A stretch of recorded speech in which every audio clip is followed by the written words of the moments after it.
final and being with a chance of being crowned the 2019 Red Bull Hardline champion. As well as bringing you live qualifying action, we'll also be catching up with the riders behind the scenes to find out just what it takes to tackle this most progressive of all the downhill races. Plus, we're being treated to the company of downhill mountain biking royalty and someone who is pretty well connected around these parts. 6 times world champion Rachel Atherton will be alongside me in commentary to bring her expert analysis to the proceedings as all the qualifying drama unfolds. So before we dive into this year's event, let's remind ourselves of just what makes this race so unique and how in 6 short years, Red Bull Hardline has established itself as one of the most dynamic and thrilling races on the planet. Red Bull Hardline came around to show the world what the top riders could do. We were scouring around Dyfi Forest, and then all of a sudden we saw this mountain with this huge waterfall next to it. Huge elevation, incredible terrain, everything you could possibly want on a mountain for a downhill track. As soon as I saw it, I knew that, we had to conquer that mountain. Let's put a track down this, and it's going to be one of the hardest tracks in the world. If Freeride jumped into bed with downhill, then this would be its devil child. I think everyone's initial reaction is this even possible? You've got 2 options. You either clear it and you're sweet, or you go home in a wooden box. Dropping in, it's Danny Hart. So much hang time. He goes fastest with only 1 man to go. Gee Atherton is on the form of his life. Going to come down the line now. He's going to put some pressure on. Oh, look at that. It's a flat rear, it's over. Danny Hart takes the win here at the first ever Red Bull Hardline. It's 4 minutes of being scared. I had a nightmare about this track, woke up sweating. It's as hard as it gets. Pushing the limits of the sport. Bernard Kerr, definitely one of the threats today. Huge over that road gap. Oh. No, it's a flat. Gee Atherton goes out for the 2nd year. Oh my word, this is a huge run from Cunningham. Surely he's going to go fastest. Yes, he does.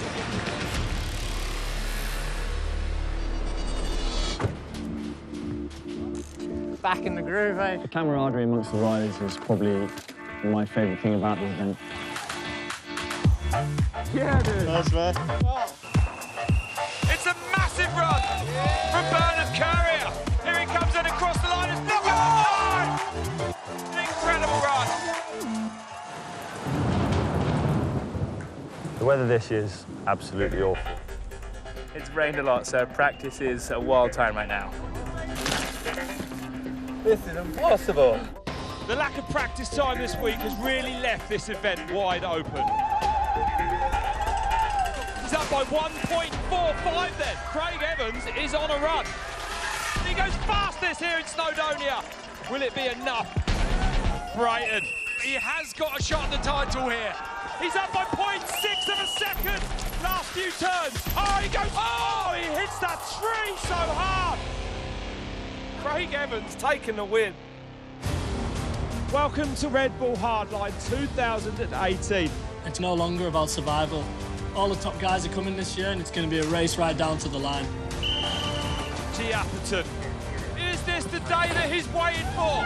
His 5th attempt at taking the win here at Hardline. Just this big jump to go, he sent it! It's gonna be a home run! Atherton is your 2018 Red Bull Hardline winner.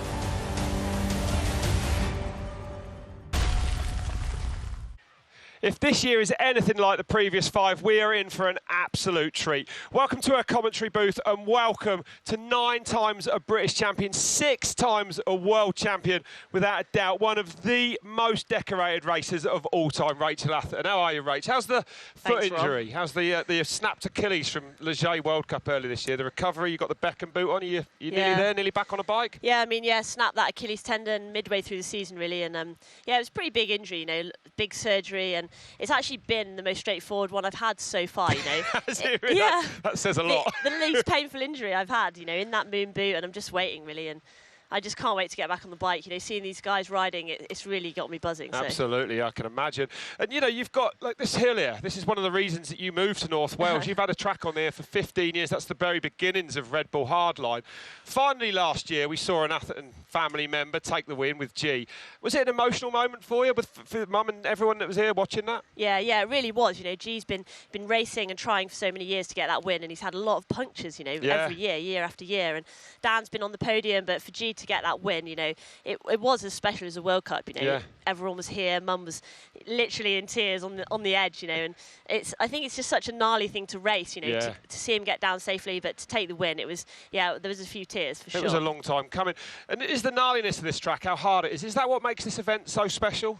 Yeah, I mean, it is. You know, from my point of view, you know, it's amazing to see those top guys in the world struggling. You know, they're nervous about the track, they're nervous about hitting features. Whereas a World Cup, they hit everything first run. They're really quite confident. So it's quite nice to see them approaching it with a different head, a different mindset. Different respect, really, for this place. We've got qualifying today. How important is it for these riders to lay down a marker mentally, you know, to put down a good time today and, of course, to get into tomorrow's final? Yeah, I mean, qualifying is super important, you know, from a racing point of view. It's probably the first time that you're going to do that full run, and this is such a big track, you know. It's the first time the guys have linked all those big features together, first time they've really made it flow. And I think for a lot of them, knowing that speed to hit jumps in a full run, are they going to be too fast, too slow? You know, that all needs to come into play. So it's really important, that qualifying run. Absolutely. And of course, you know, you've won 39 World Cup races. How would you be approaching this qualifier? I mean, you know, personally, from my kind of race career, I like to go kind of hard in qualifying. You know, it's a real good marker. You know how your body's going to feel.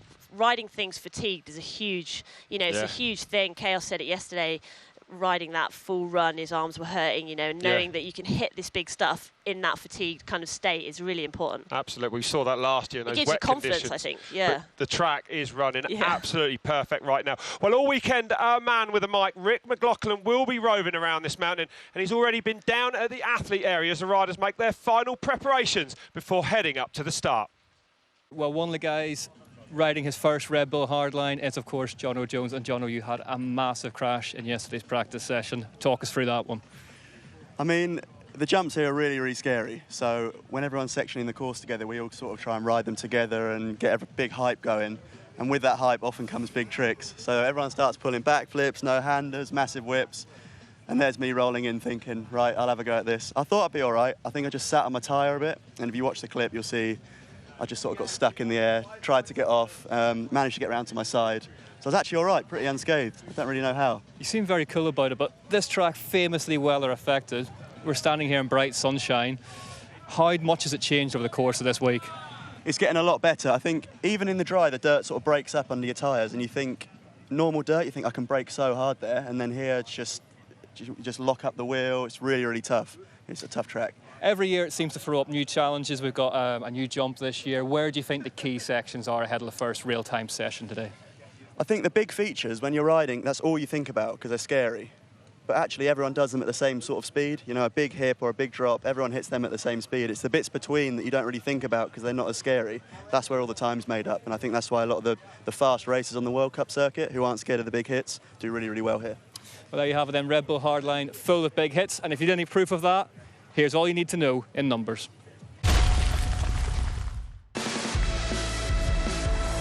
This is your Red Bull Hardline in numbers. First up, it's 5, which is the number of years this event has been held previously.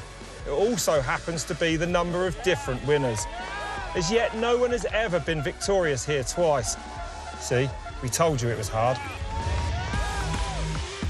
At Red Bull Hardline, you get multiple massive features, including these big 4. The Cannon, Dirty Ferns, the Road Gap, and the final fly-off. And that's not all. There's also the 11-foot high step-up, which riders must approach at 64 kilometres an hour in order to nail that landing.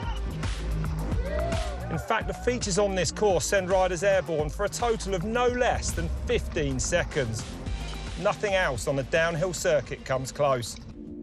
3, the number of minutes it takes the fastest riders to descend this course. or more precisely, 3 minutes and 6 seconds.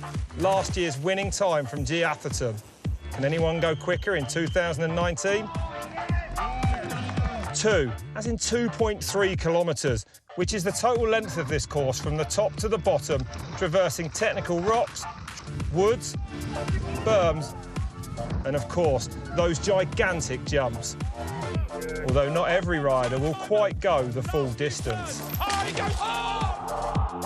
1, the number of times this course can be raced in the calendar.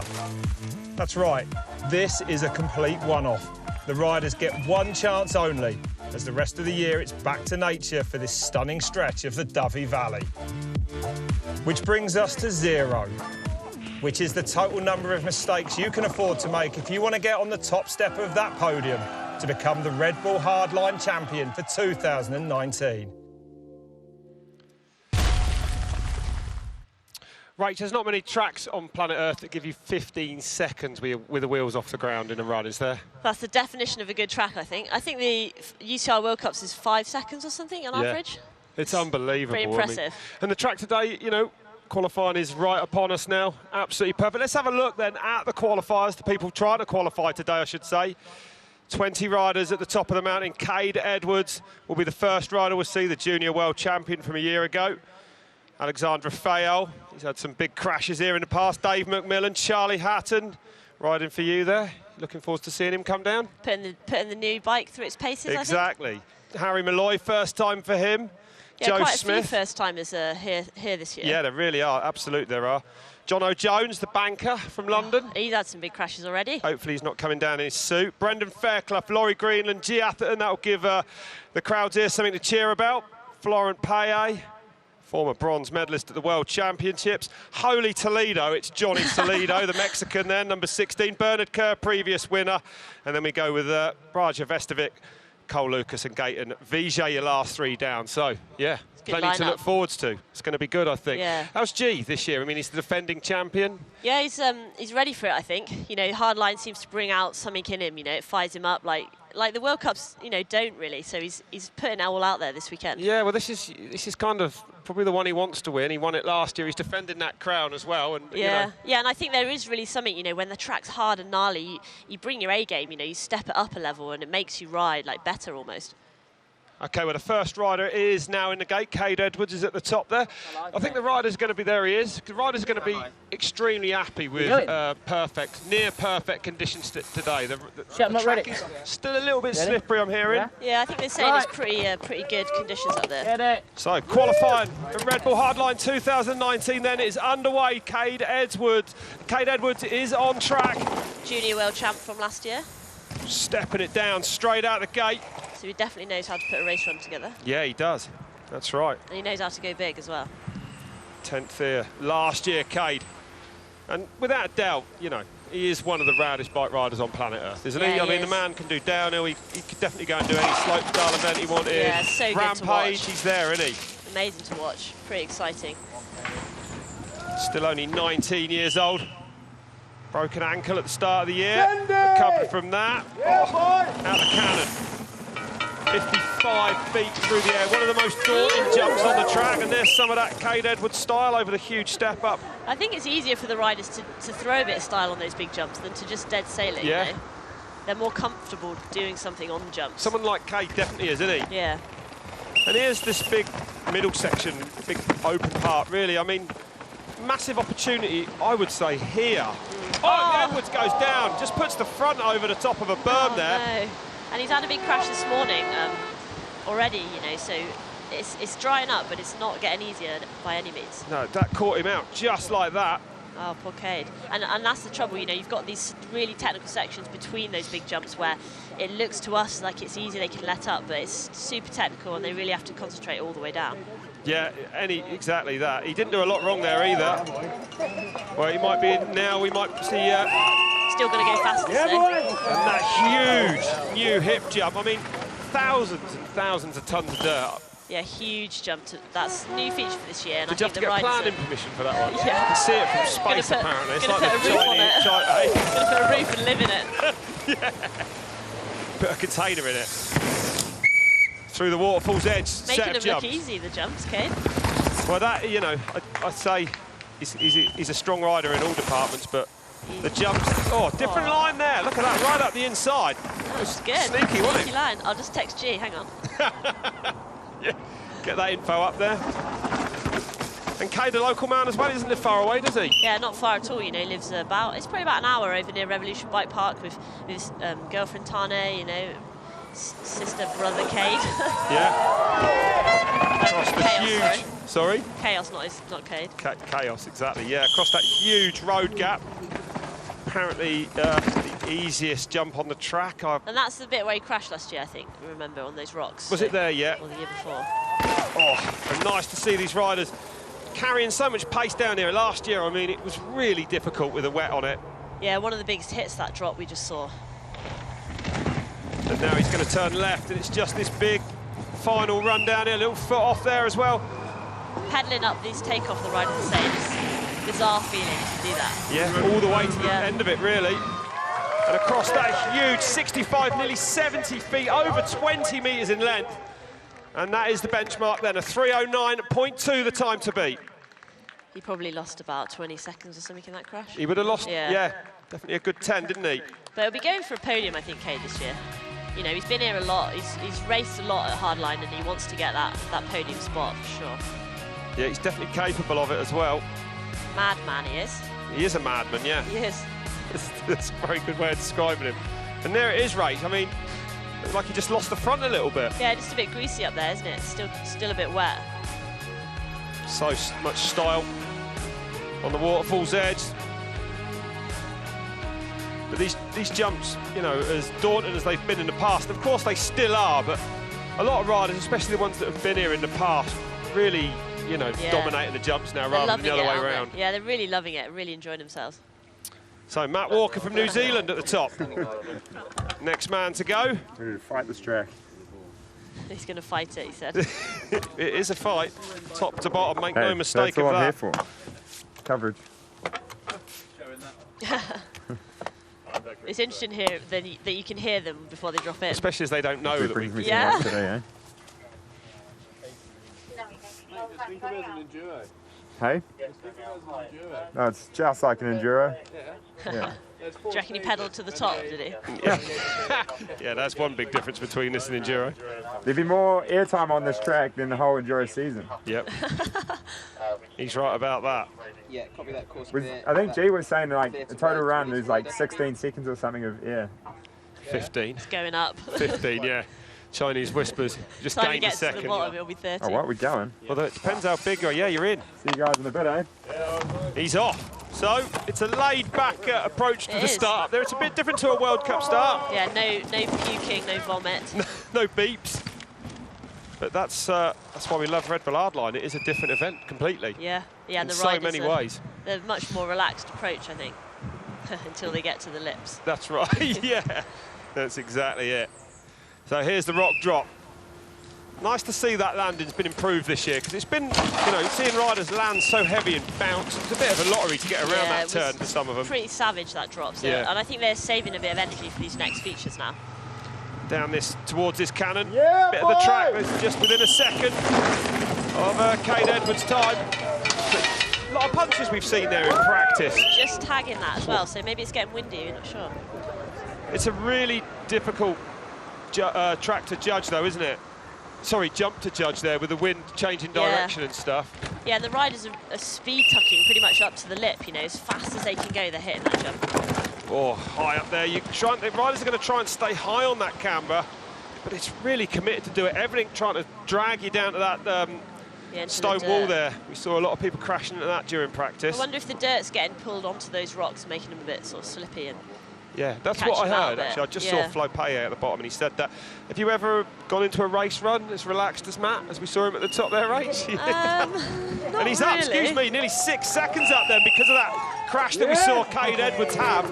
But yeah, so the time is going to come down if Walker continues like this. So that's not, you know, Kade didn't lose too much time. He fully went over the bars onto his face, so he must have had a good run otherwise. Oh, big case there. And I think that's the key, you know, you see him tagging these jumps, that's going to sap his speed all the way down. Yeah, it's that's right. Really going to affect those flat sections. It's quite a long run down here before he gets into this These S-bends that bring him out to the top of the road gap. Linking these turns. Looks like one of the most relaxed part, or the only relaxing part of the track. I wonder if that is the case. Probably not if you're pushing for a good time. Yeah, I mean, you can't ever relax in a race, can you? You're full gas all the way. I think so. I used to try and relax, but I think a very good result. Actually, they're saying that off the road gap is where you relax. You know, you have got a bit of chance to take a breath, relax your arms and legs, and kind of reset for the last part of the track. So, a few big rock drops now towards the bottom. As the track's reverses back across the top of this mountain. Narrow down here, Rach. You got to be accurate. Yeah, and I mean that's where you really see like the World Cup riders coming into their own against the kind of more free rider guys, putting their wheels exactly between those rocks. You know, clearing their pedals millimeters. Fine precision. Went deep off there. Big heavy land. If you go too far off that, sends that huge finish line jump. So Matt Walker there, not under 3 minutes, 7.5 seconds up on Kade Edwards though. 3:01.7. Now the fastest time. So he made a bit of time again on the bottom section. Yeah.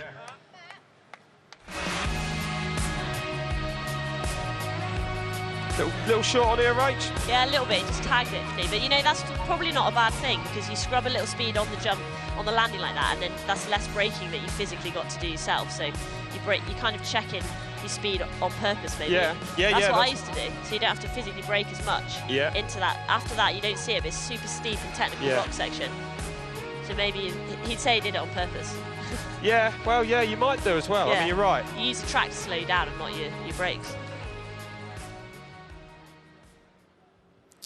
So, barely a cloud in sight. That makes a change for the Dyfi Valley, eh? It's always like that in Wales. It really is. Hopefully tomorrow is race Fingers day. crossed, yeah, fingers crossed. ALEXANDRE FAYOLLE now at the top then. A World Cup winner in the past, this man. Thank you. Oh, yeah. Okay, Alex. He did. Lords 2017. When you want, yeah.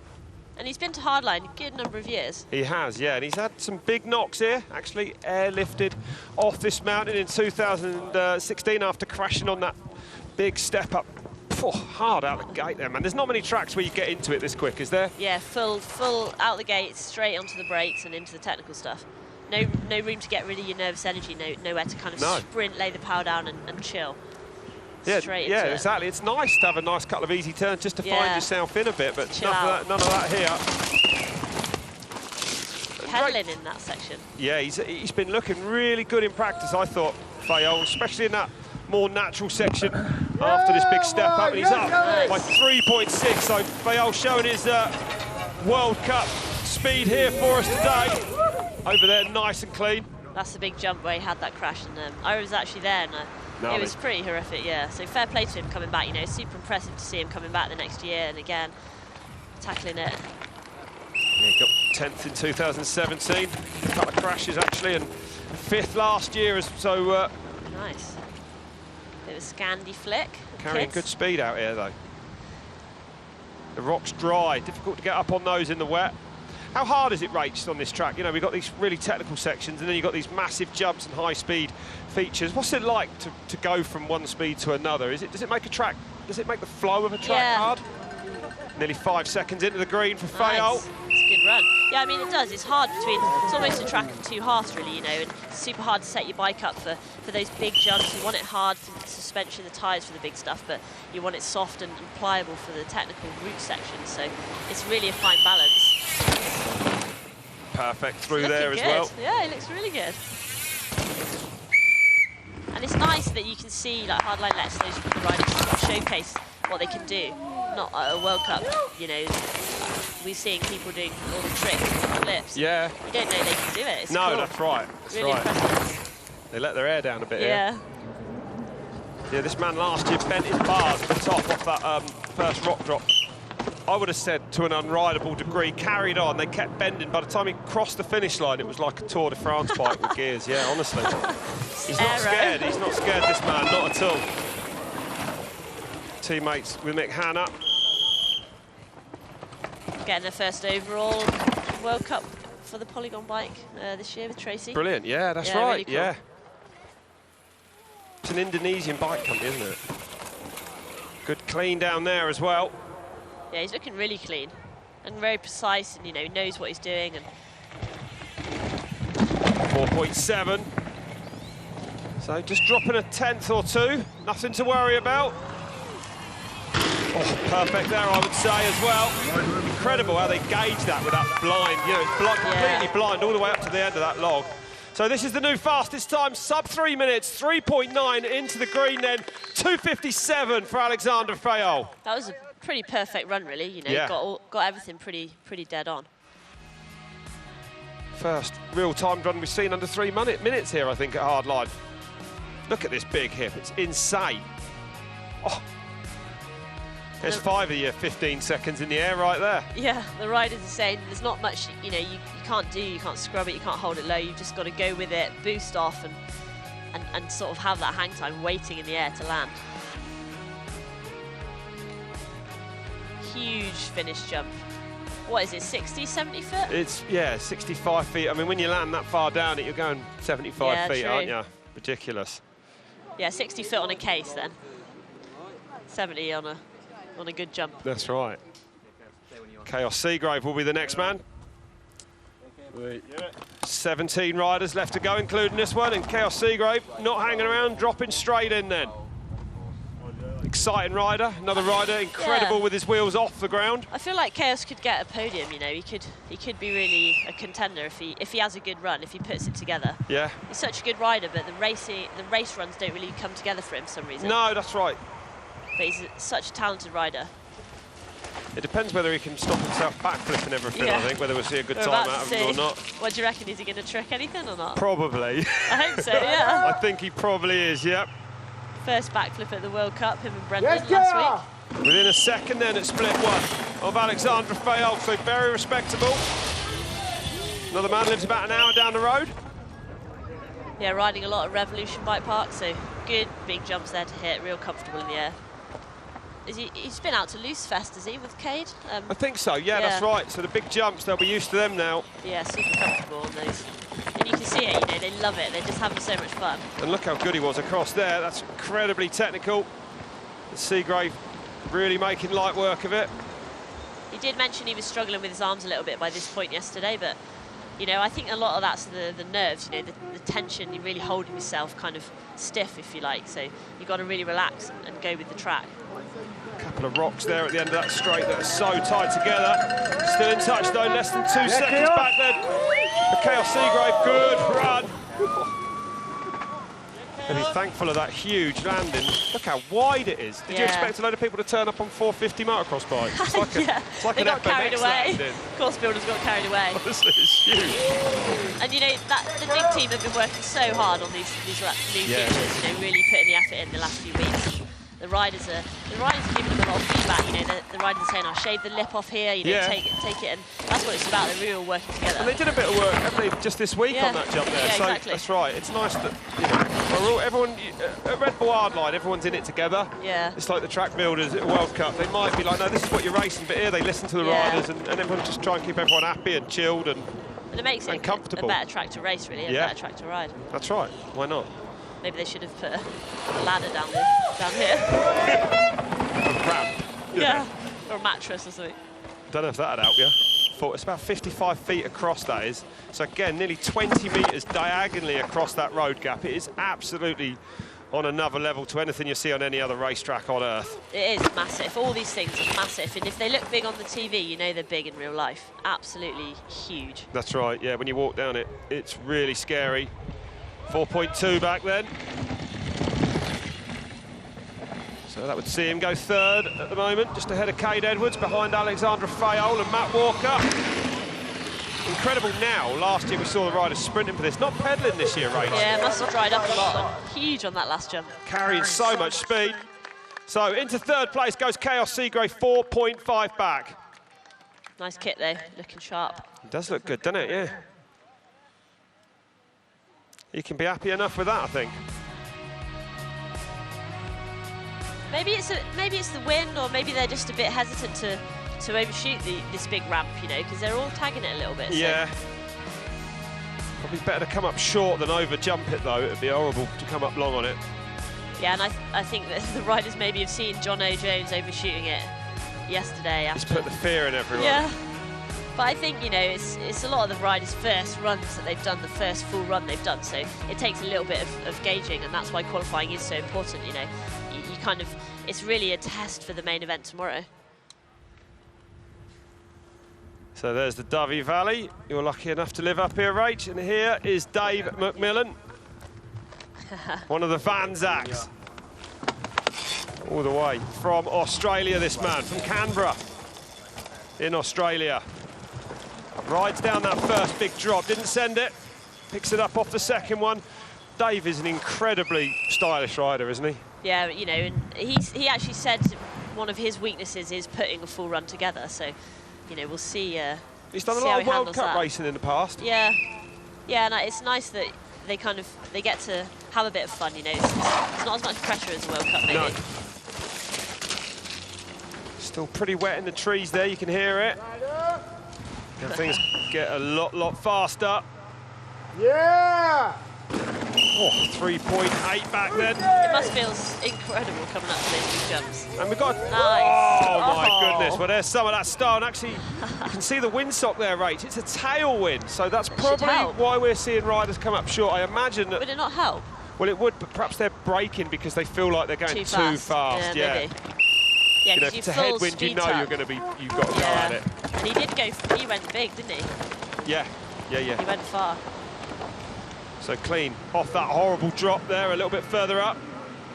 Really tricky, actually. You hard to see it on these cameras, but there's a really difficult, it sort of sends you the wrong way into that difficult left. Yeah, there's little ruts, there's rocks and little stumps and roots everywhere down that section. And, you know, it's really a section where you can make a lot of time or lose a lot of time. 7.5 back now then. So that shows it. Yeah. Losing around 4 seconds just in that part of the track. Didn't attack as hard as some of the other riders. He's having fun on the jumps though. Exactly, well, why not? Oh, is that a chain? It definitely was a clog. Oh, yeah, his chain's gone. Oh, no.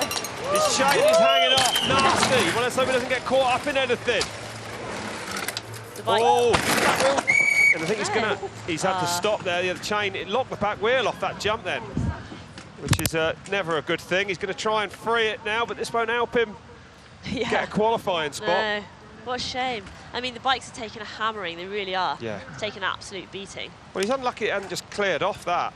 It's really tangled up. Yeah, when you snap your chain, the best thing you can hope for is that it just leaves the bike immediately.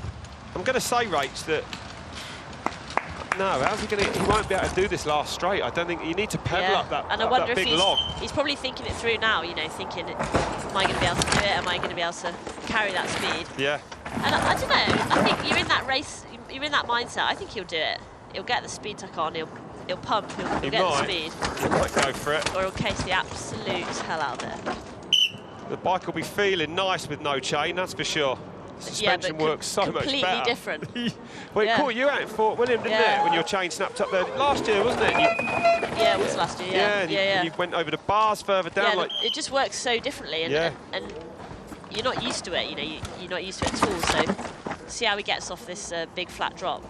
I bet he'll bottom out. Well, hopefully that's all the bad luck that number 13's going to have this weekend with that chain snapping. That's smooth. So you can see there some of the riders are going to flat and some of them are going a little bit shorter and getting the downside of the rock.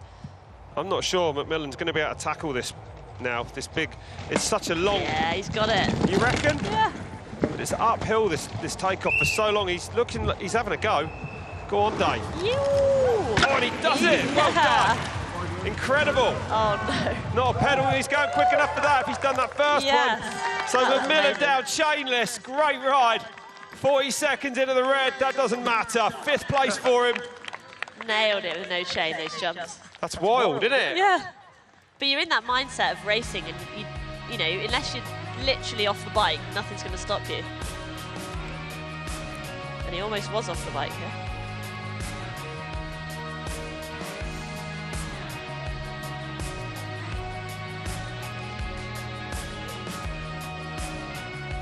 What should we talk about here? Anything?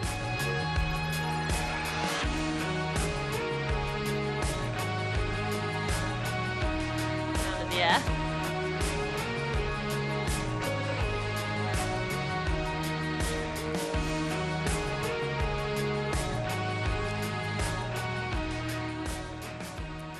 So, plenty of good action so far. Very impressive to see Dave McMillan come down there with no chain. I mean, that shows just how much faster this track is running than it was last year. Yeah, every year it's getting bedded in, and it's, you know, that's allowing for the progression of the track. You can build bigger and bigger features, and, you know, for him to send those last jumps with no pedals, that's pretty cool. And the fastest time so far, that 2:57.8, ALEXANDRE FAYOLLE, first rider, the only rider under 3 minutes. I mean, he didn't do anything wrong there, did he? No, it was a perfect run, really. Pretty clean, you know, exactly where he wanted to go. Nothing spectacular, but you can't do that here. You need to be really perfect everywhere.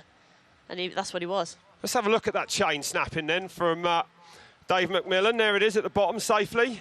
You heard that big clonk up there, Rach.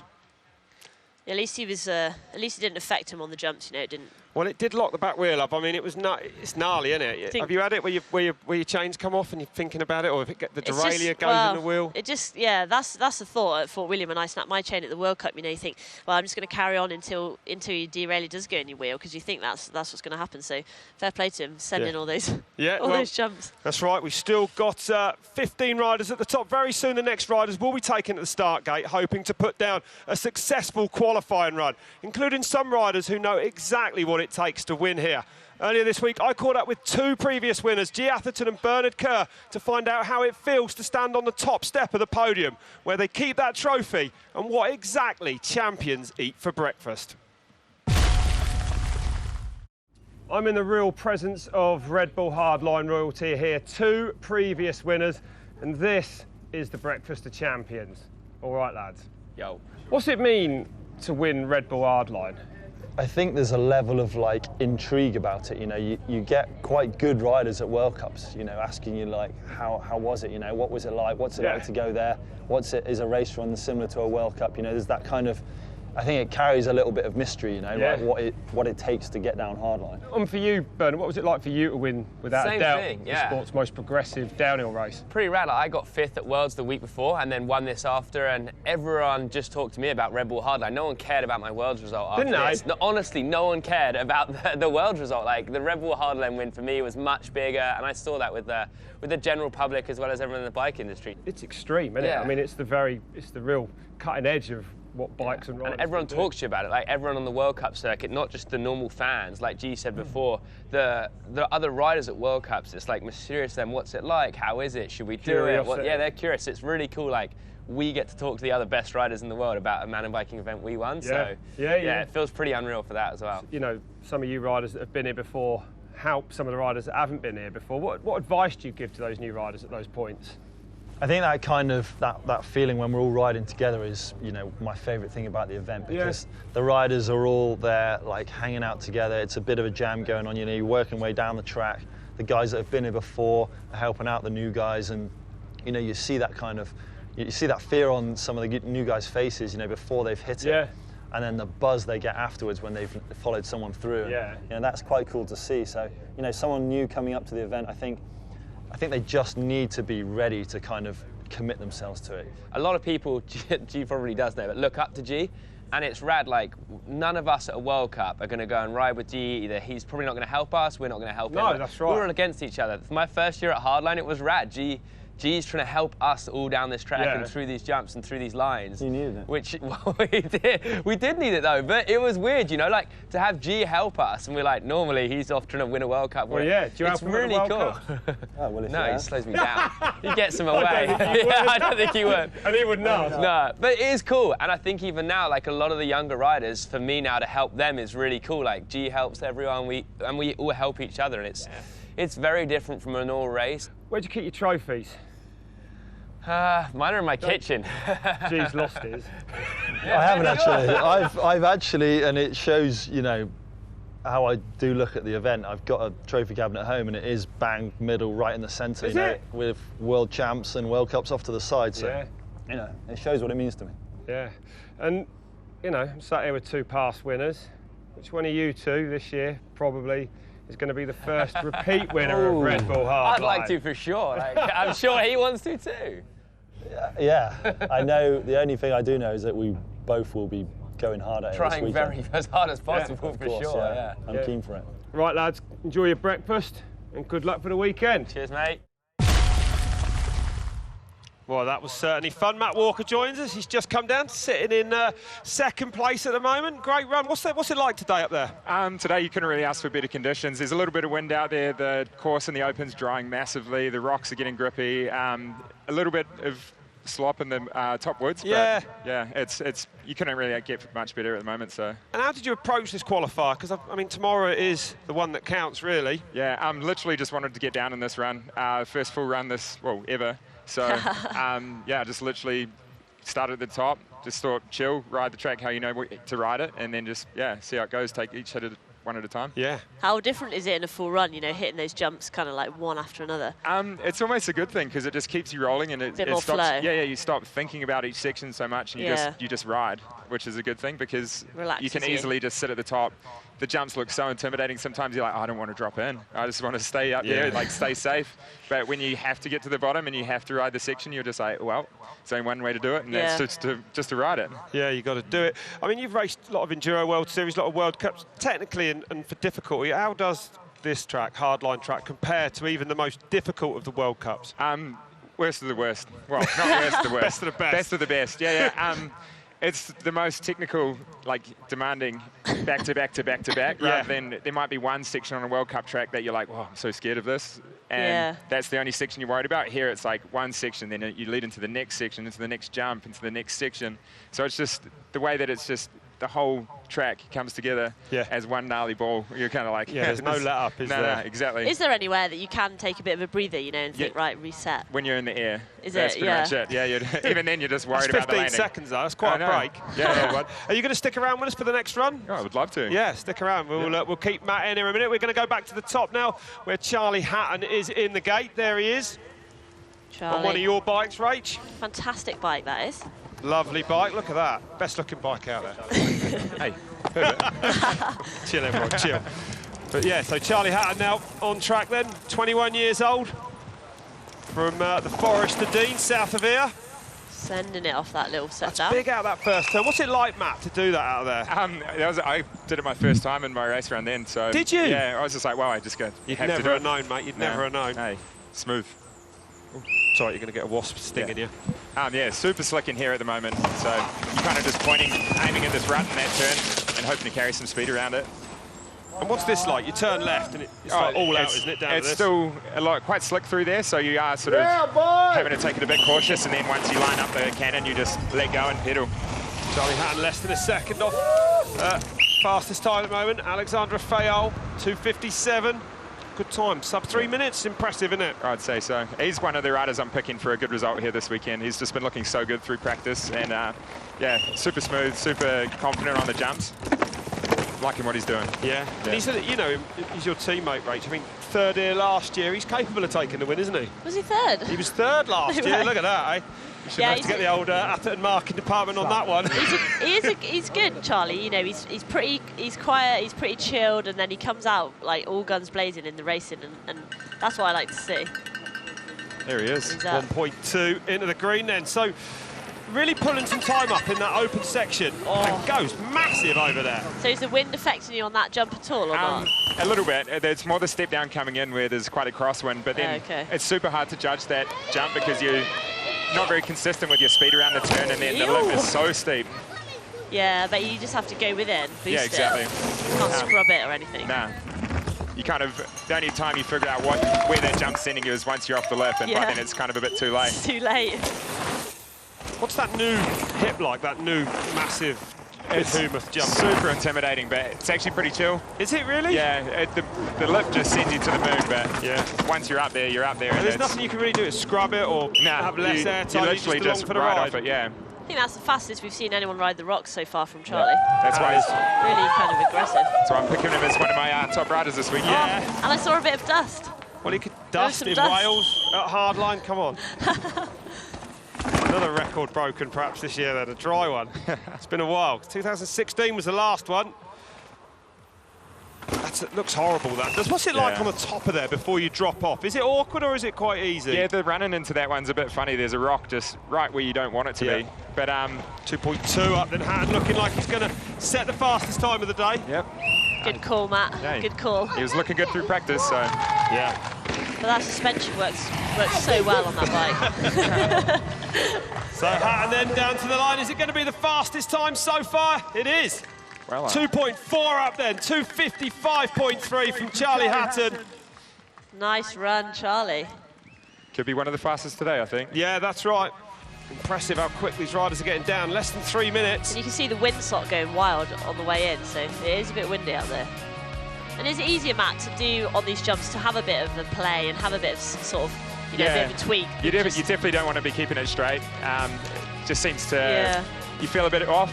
Unsettles so you almost want to lean a little bit off some of them and just hang it out. Style from Charlie there, and then a case. Well, thanks for joining us, Matt. We're going to let you get down to the bottom now, back to the riders' area. We no doubt can go down and bench race for the rest of the afternoon. I'd love to. Absolutely love to. You're in third at the moment. Go down there and make the most of it. Will do. Absolutely will do. Yeah, thanks very much for coming in, dude. We go back to the top now then for Oscar HÄRNSTRÖM. This man's a very committed rider. He's broke a frame. I think, did he break a frame? Yeah, he did. First day, really. On that big drop, that big rock drop at the bottom.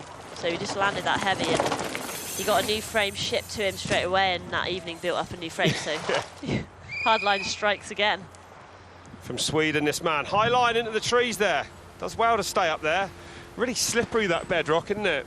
Yeah, and you see there is actually quite a few different lines up there already. Yeah. You know, really quite kind of coming out, staying out of the mud, I guess, is the key for those riders. And I think what I want to know is what they're doing with their setup. Are they setting up for the jumps, or are they setting it up for the tech? Yeah, that's right. I mean, 3 seconds back for HÄRNSTRÖM, split one. It's difficult, I'd imagine, because a lot of this track you're going to want. Oh! Yeah! Oh my God! He nearly pulled it off. Nearly rode it out. What a massive flip up there. First flip we've seen in the actual huge race. As well. Yeah, and this is what I mean. You know, he actually he's just been out to the proving grounds, and he's trying to qualify for Rampage. You know, and he's super into it. He wants to get out there to Rampage, and you know, he was saying like he wants Rampage to be more like Hardline, and that's really interesting. You know, more technical, more about the riding rather than the tricks. So really cool to see that kind of. Well, yeah, Rampage has gone more that way. I guess it was, you know, back in the day. Everything's progressing at such a rate. Yeah, it is. Yeah. HÄRNSTRÖM sending the big backflip. It wouldn't cost you that much time. Big jump that to do it on though. I mean, it's 45 feet, nearly, what's that, 20, 15, about do not ask me. No, I'm struggling to work the conversion out to metres, but it's about 15, 17 metres in length. But the height you do on that jump to flip is huge. And so exposed, you know, but we saw the riders yesterday all sessioning it, all laying down flips, and riders you don't even know that they can do it, you know, they're sending it. That's right. You don't see that from the racers. Dangling the leg off over that big hip. Nicely through there as well. Couple of compressions. He's having fun, isn't he? He's loving it. Well, he's looking good. Enjoying his air time. 15 seconds of it. He's probably had about 20 though. Yeah. He's definitely had a bit more than the rest of them. Yeah, some of it upside down as well. Nicely through there. A few different lines there as well. Maybe Kade didn't. Do you think Kade meant to do that inside lines? It's possible that he didn't, but it did look like he did. It was good though. Should we give him the benefit of the doubt? Yeah, he looked good. I'm going to watch the replay tonight and be on it for finals tomorrow. So you can see how much more he's kind of struggling with this really technical section than the other guys that we've seen through it. And that'll be where you make or lose time on those tech sections, not on the jumps. I agree with you. I mean, the jumps, you can scrub them a bit, you can make a little bit here and there, but the bulk of the time can be made on the bits between these massive features, right? Like here, how quickly you can get down to this big drop and off it. Spent a little more time perhaps setting up. Past Brayton's tree. There it is, what's left of it, yep. Adam Brayton. Another rider we're missing, actually got hurt before it, Brooke McDonald, of course. Got to think about Brooke at this moment in time, recovering well from that back injury, we know, and he's sorely missed it. We have got his cardboard cutout here, though. Yeah, the rider's been carrying it around. That's right, exactly. So he's with us in spirit, Brooke. So, HÄRNSTRÖM, after a backflip that didn't quite work out, goes into 6th place. So we'll see, you know, because all these riders, they come into the Hardline event, they want to qualify for the main event, you know, they want to lay down a good run. And I mean, that is commitment. He nearly rode it out. Fair play to him. Bit of a tank slapper. Oh. But you know, you never know what everyone else is going to do. You don't know what the other riders, if they're going to fall or get a few punches. Maybe we've seen a lot of punches in practice, so he may qualify still. He might well qualify. Yeah, that's right. There's still a long way to go. 13 riders to go. 7 riders down only. But just great to see. I think this hardline track running as well as probably it's ever run, you know? Like we've got a race on our hands this year. Yeah, good weather, good vibes. And Harry Molloy in the start hut now. First time at hardline, so. First time here, yeah. Impressive. All the way from Tunbridge Wells in Kent. 28 years old, this man. And at the World Cups all summer long. Going to go to the berm on the outside there. Taking the low. I think the high line is almost safer, the safer option. Yeah, a lot safer, isn't it? How hard is it as a rider? You know, we lost a day's practice this week as well with high winds. I mean, it's not easy to turn up here first year and be competitive, I would say. Yeah, and you know, he's probably had how many runs down this track? You know, 3, 4. They've been sessioning the big jumps, but full runs, you know. No, that's right. He probably barely knows where he's going. Oh! Well, I tell you what, that was, I would say, a massive case there. 4.4 back, but that is not a jump where you want to be coming up short on. I'm amazed his ankles are still intact. I wonder how his Achilles tendon is. Better than yours. That was a big case. I think that's Kaos actually cased it yesterday as well, and he said it wasn't enjoyable, so fair play to him. So, holds that good line there as well.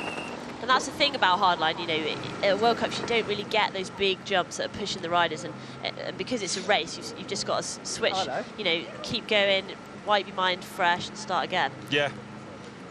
It's not attacking out here in the open as much as some of the other riders we've seen, I don't think. But I think, like you say, that experience of doing the event has got to come into it. So, 10.6 back for Molloy now.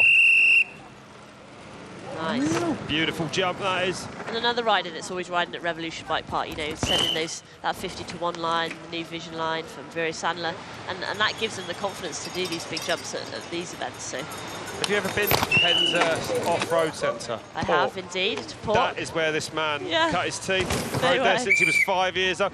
It's not really like this, is it, Pork? It's a bit different. Slightly flatter. Go on. Regular top 10. Oh, it's up over that rock there. Regular top 10 in BDS races, finishing this man. And his girlfriend is here as well. Yes. Vero Widman, World Cup racer, and just come third in snowshoe and third in the overall, actually. Incredible year, yeah. Amazing to see, yeah. So they're teammates, and I hope they're girlfriend and boyfriend. They're definitely teammates. You might start a rumour there, right? Yeah, they are, I think so. I think so. Yeah, I don't know either, actually. I've heard that. we might be in trouble. Well, they're definitely teammates. There you go. On the InSync team. So she's been up there giving him some tips, line choice, and giving him some advice. So clean down here. Oh, yeah. It is drying up, isn't it? Some of those bits in the sun. It's almost starting to break up a little bit, yeah. Yeah, because they're saying it's perfect conditions now, so if it gets any drier, it will start blowing up, which we've never had to worry about before. So Harry Molloy's first ever timed run at hardline is nearly over. And it's a good attempt for his first time here. Molloy comes across the line into 6th place. Should be happy with that. Yeah.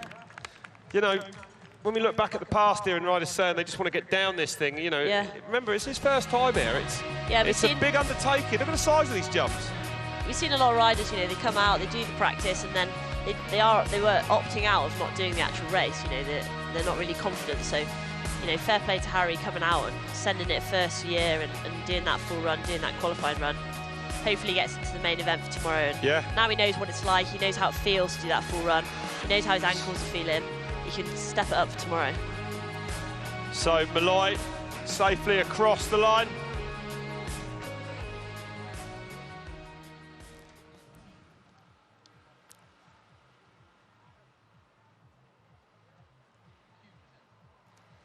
So, really good so far. Charlie Hatton still, Charlie Hatton leading with that 2:55.3. Harry Molloy there with a 3:10, the last man we've seen. We've still got some big names to come now. We've got Joe Smith, Jono Jones before we go to Brendan, Fairclough, Laurie Greenland, Gee Atherton, Flo Paye. I mean, probably going to see that time come down more and more. Yeah, I think so. I think Charlie's will be pretty up there, though. And you know, it is only qualifying, so, you know, you've got to remember they're not going to put it all on the line. They're not going to risk too much. They just need to get down and get a good run. Absolutely right, yeah. But Charlie, you know, he's impressing, isn't he? He's been injured a little bit, hasn't he, in the last year or two as well? Yeah, and I think, you know, Charlie, you know, we rode on the track, first year on track last year, and he's getting used to that new bike, and then we switched this year to the Atherton bike, and it does take time to get used to a new bike.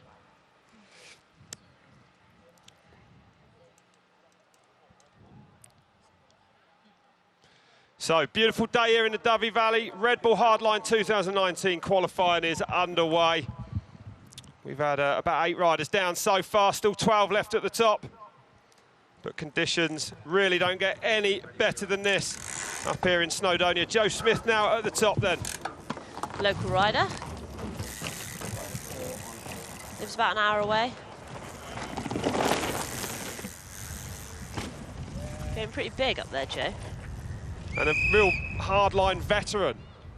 He's been 3 times in the top 5 on this track. Is he? Yeah. No way. Lives about an hour away, doesn't he, in Cazoose? Yeah. Yeah, and has he done every hardline?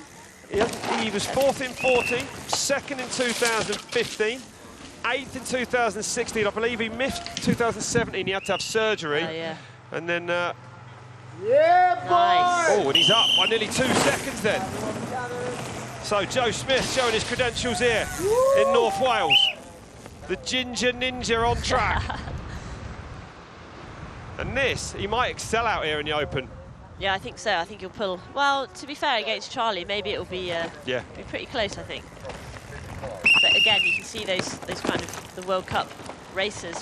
They're so precise with their wheels, you know. Yeah. Exactly, they know exactly where they're putting them, exactly where they want to go. How annoying is it for you when you're in a race run and you miss a line, or does it snowball in your head? I mean, is it hard to sort of recover from that mentally? Yeah, I think that's the trick to being a good racer, is to be able to recover quickly and move on. You're obviously pretty good at it. You won 39 World Cups. Still green then for Joe Smith. Comes down by a second though that time. That advantage, I should say. He's going well. He is. But it is the things you make a mistake on that you remember, not the good bits. So. Started downhill back in 2004, this man. Plenty of top 10s at the World Cups. Keeps it low, very low over there. Yeah, a few of them are tagging out those hips, you know. Maybe they're just...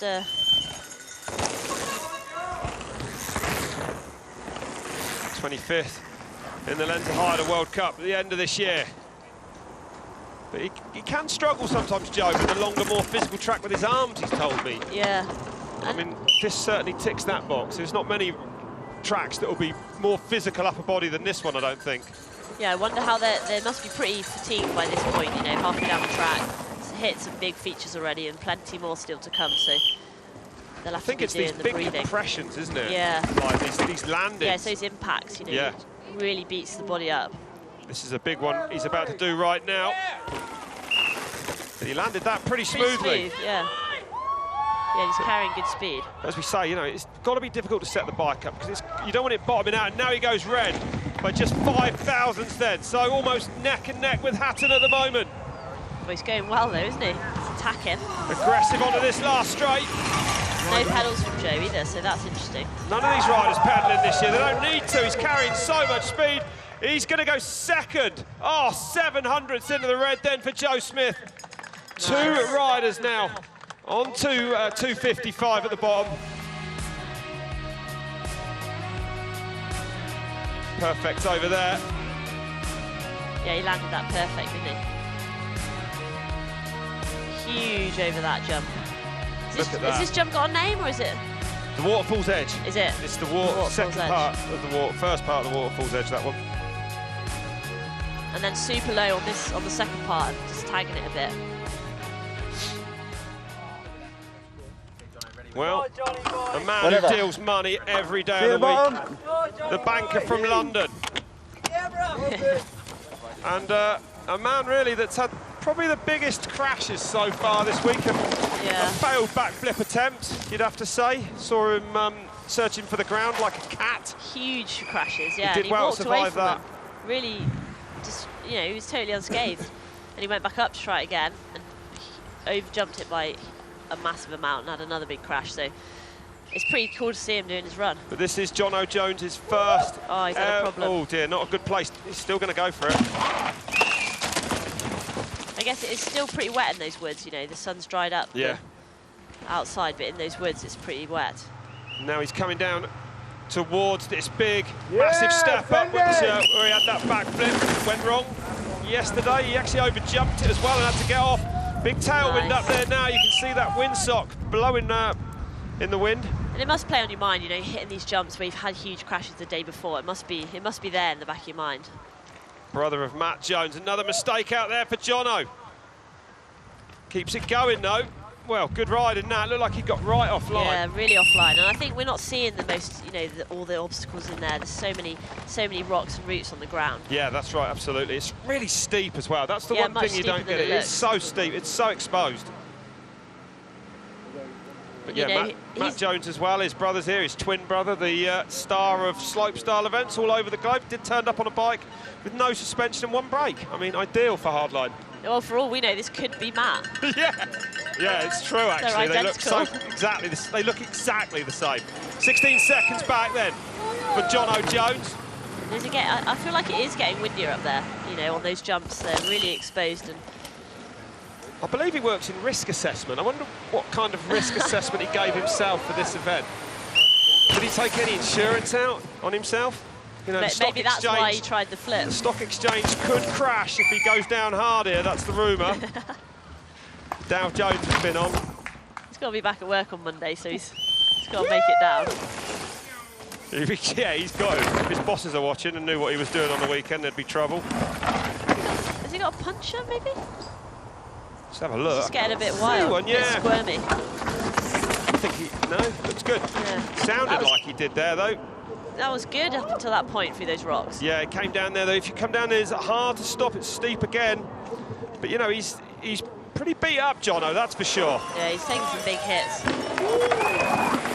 Some really big hits, yeah. He's got to be feeling incredibly sore. He looked like a salmon when he was trying to... He went for the flip, didn't he? And he tried to bail and he was still clipped in upside down. Yeah, it wasn't pretty, was it? And it could have, in all honesty, it could have been a lot worse than it was. It was nice to see him get straight back up to his feet. Oh, Jono battling a little bit down here now. But probably the only rider with a full-time job, so... Yeah. That's pretty impressive. Yeah, and he works long hours, 60-hour weeks, I believe he does. Probably gets about 10 grand an hour, though, being a banker. Yeah. It pays, I heard it pays all right. About same as you. Here comes Jono, yeah, Jono down to the line. Nice. Wow, sits back a bit on the big finish line one, throws his head back, he goes into 8th place, he survived Red Bull Hardline. Let's hope we see him in the final tomorrow. Just 10 riders left to go now. And you can see here, he just had a tiny little slip on one of the routes, but it cost him a lot of time, and that's why it is hardline. You know, there's big jumps, but the technical sections are so important. Maybe he was looking at the view. I can't blame it. It's not often you can see it, so you've got to make the most of it. And another little slip, just a little slip on one of the rocks we couldn't see, and that cost him so much time. And there's not really anywhere to pull it back, is there? I mean, it's an intimidating place, and when things go wrong, I'm imagining it. You know what it's like. The pressure can build on you, can't it? You know, you mistake to mistake, you start to not feel confident. Yeah, getting flustered, and it's his first time here, so. That's right, and it's this man's first time here as well. Thibaut Lelay from France, 22 years old, MS Mondraker rider, a World Cup racer as a junior. Oh. I think a lot of riders are doing that step down for the first time in this run. Yeah. They are just going for it. And something we didn't see in last year's hardline in the wet conditions. Into the trees comes Lelay then. Does a lot of downhill, a lot of enduro riding as well. And sent all the jumps on day one, no problem for this man. Couple of pedal strokes across the flat bit there. The only flat bit on the entire track. Yeah, boy! 4.1 back. Marshall's enjoying himself at that section. Yeah, he's having a good time. Woo! But cleanly over that as well, and that big step up.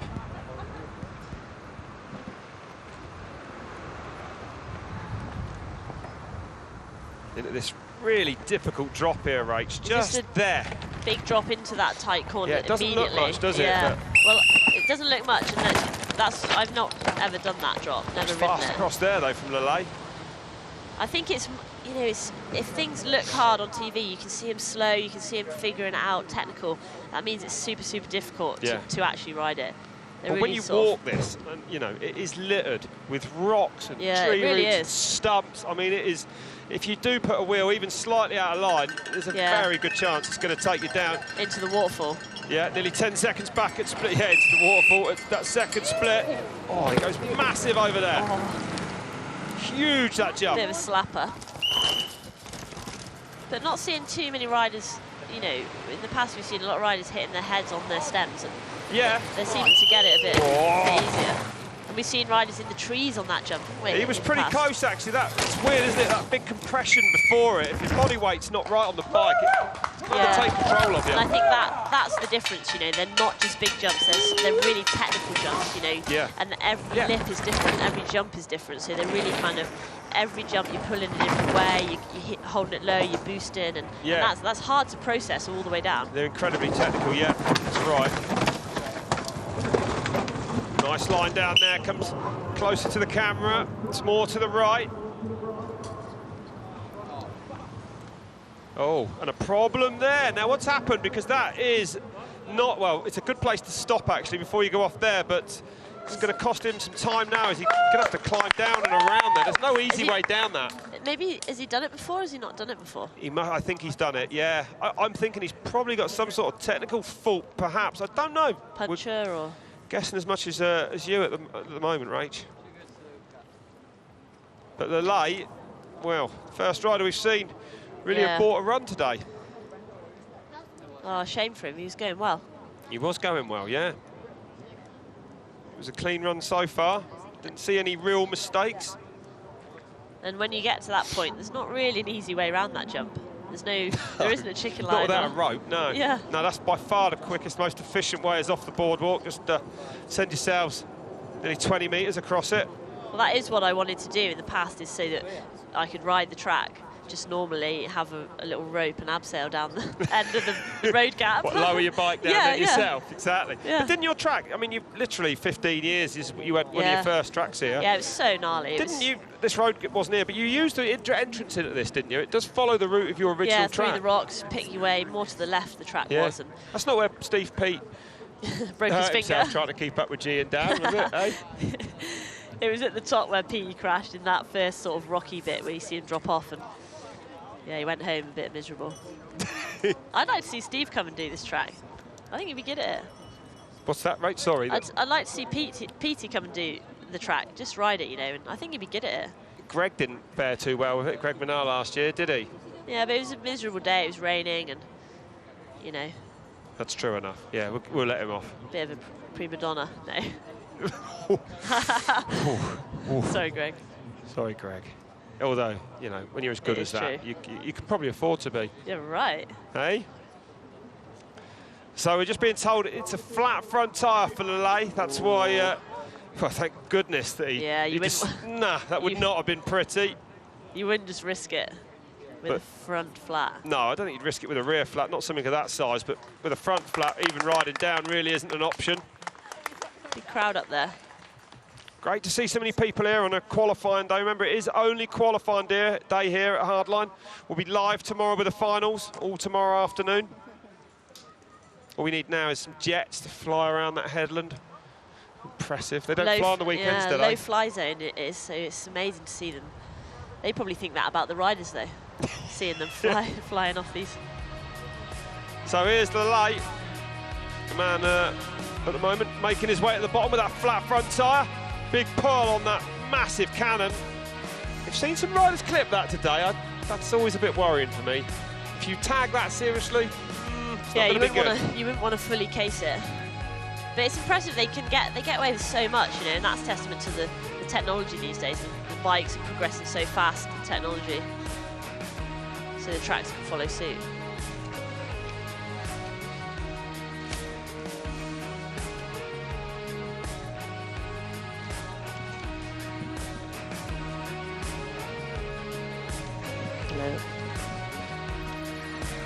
might have got his flat ear, it looks like, actually, Rach.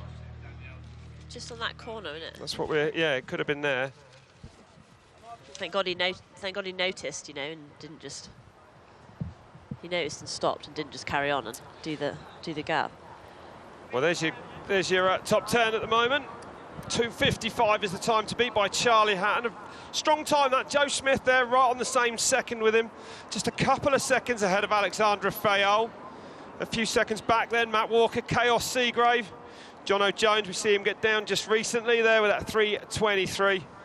And Dave McMillan closing out the top 10 at the moment. Well, one man not riding here is Matt Jones, one of the UK's top freestyle mountain bikers. Earlier in the week, he grabbed his camera and gave us the newbie perspective when he checked out this course, which may explain why he decided not to tackle qualifying today. What's up, everyone? Welcome to Red Bull Hardline. I'm at the top of the course. We're about to go for a bit of a course walk, just kind of wander down, try not to twist any ankles and check out the features on what's considered, and in fact, no, evidence suggests that this is the hardest downhill mountain bike course in the world. So I'm way out of my depth. This is not my domain. I shouldn't really be here, and yet here I am, at the top of the course. The terrain's mental. The easiest line is you brake check here and you ride through the V, and it just kind of... This is not the easiest line. That is, I promise you, that's the easiest line. This is the easiest feature. If I can see any benefit, easiest feature, easiest line. We're going to get a lot of this. Just pure mossy rock. Like, if rock wasn't bad enough, they've got moss on it. No way. Everyone's filming me just because I'm so naive. Just that, I'm going to keep using the term out of my depth. The hill never ends. You never can come to a controlled stop. Not the biggest drop I've ever ridden, but it's always the bit that comes afterwards that I have to worry about, because you have to eventually come to a stop or just regain control. What's the line, Laurie? Inside. Main line with confidence every single time, everywhere. Okay. Just be confident. Yeah. Okay, and if you're not confident? Go home. Yeah. Done. It's worth considering that we are in Wales. There's usually sheep everywhere. Do you see any sheep? This hill is too steep for sheep. That's the new hashtag. The best riders in the world are scratching their heads about this. Yeah, it's like a Formula One driver looking at a track and like actually being concerned. If he catches his back wheel on that rock, if I don't, I reckon you got a second or two on this straight. Could be a waist-running line. 2 seconds. It is huge, it is massive. Put this in a normal public bike park and people will get in trouble. But this is Red Bull Hardline. Apparently this is a new feature. I don't know what was here last year, but this is a full dirt takeoff, dirt landing. That gets me excited, really. Has no one ridden it? This is untested. This is brand new, no tire marks. You're going to be first man on tomorrow morning. I will be, on my dirt jump bike. It's actually quite a soft landing. Great for tricks. Oh, this landing's huge. Just don't turn right. Don't hit the dry stone wall. So far, this has been an eye-opening, very eye-opening kind of experience. I can't believe that this style of riding goes on. And I'm quite naive to it, to be honest. So it's been good, but when I have to get the bike out of the van, everything's going to change. For those of you who know the Hardline course, we're coming up to the road gap, which I'm terrified about, petrified. But first, you've got to negotiate this, like, giant staircase of rocks. Jono, any advice? It's a weird one. If you were at a World Cup or something, this would be, you'd spend so much time looking at a section like this. But after walking what we've just walked down, this actually doesn't seem so bad. So we're kind of all just walking through like, yeah, through we go, but... Yeah, because wait till you see this road I know, back here. That's kind of in your mind the whole way. Yeah, true. More pointless steep rocks. You're probably bored of me saying everything's gnarly, but literally every square centimetre is almost unrideable.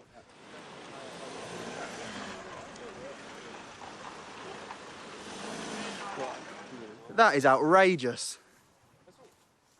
That shouldn't be allowed. We're nearing the end, and actually, there's quite a nice chill, quite a nice steady section. There's a valid reason why it's smooth, and that's to be fast, because look at the size of this feature. This, we call this a boner log. That is bigger than any boner log I've ridden at Crankworks. And Crankworks is the... What?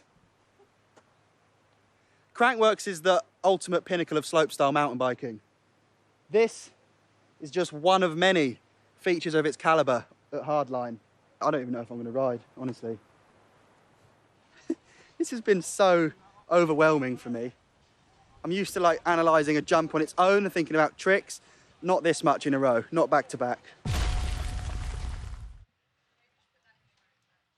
Well, it was, Rach, incredibly... That was good insight. Yeah, it was, and it was amazing to see him hit the... I mean, I think if Matt had turned up with a downhill bike, he'd have been on... But to turn up on a trail bike and a hardtail, he did it at the big step up on his hardtail. He's on the back foot straight away, I think, you know, trying to ride it on a trail bike, and, you know, he wanted to. It was frustrating for him, you know, he wanted to get out there, he wanted to hit those stuff, and he only had a trail bike, so I think he's made the right decision. And I must say, I must question his decision, really asking his twin brother Jono for any advice after what's been going on with him here this week. What do you think about that?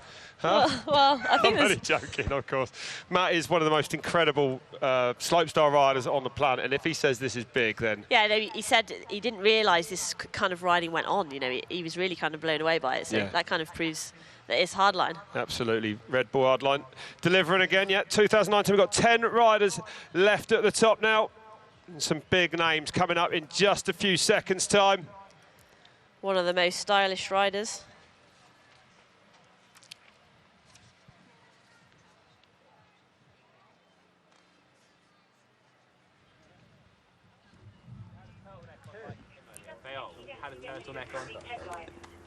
Brendan Fairclough at the top now then.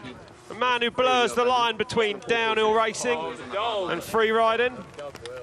And you would have to say, Rach, really this event is made for Brendan, I would say. Yeah, I think it is, you know, and he hasn't really done anything over the years here. You know. He's missed a couple, he didn't qualify last year, but you know, I think he's here to do something this year. Yeah. We're flipping it, Lars. One of the 3 riders in the entry list here that is confirmed for Rampage, Red Bull Rampage at the end of the year.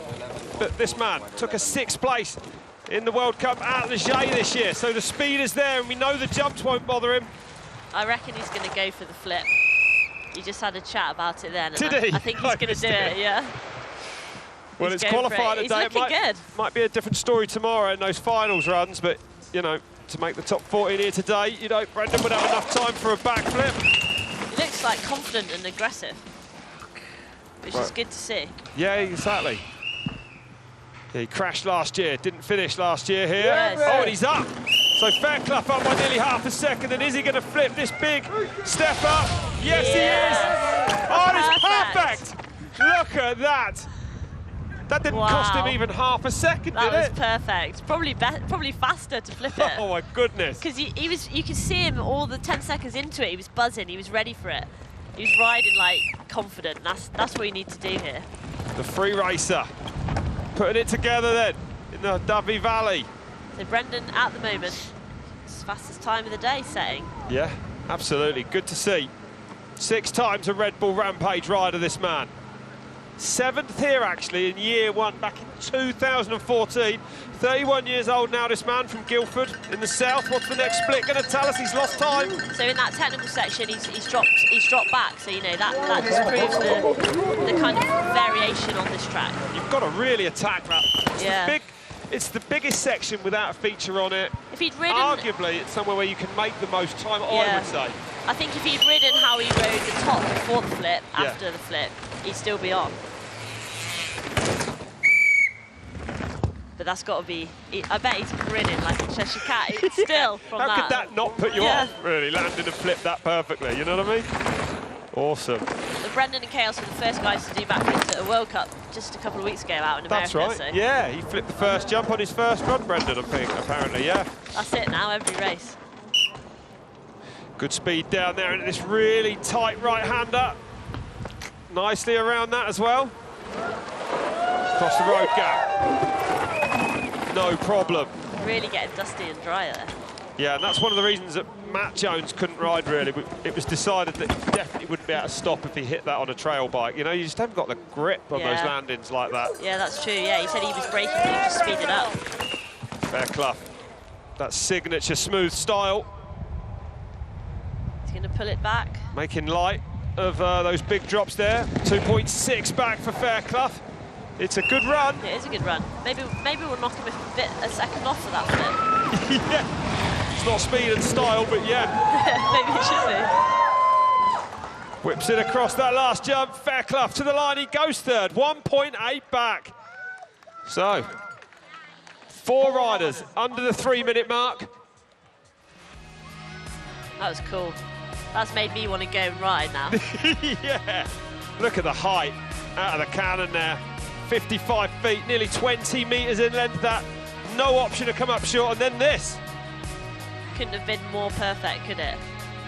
Wow. Absolutely nailed.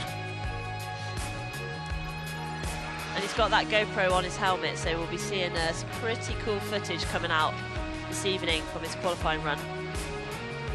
That's true enough, yeah. An inverted view of the Dyfi Valley.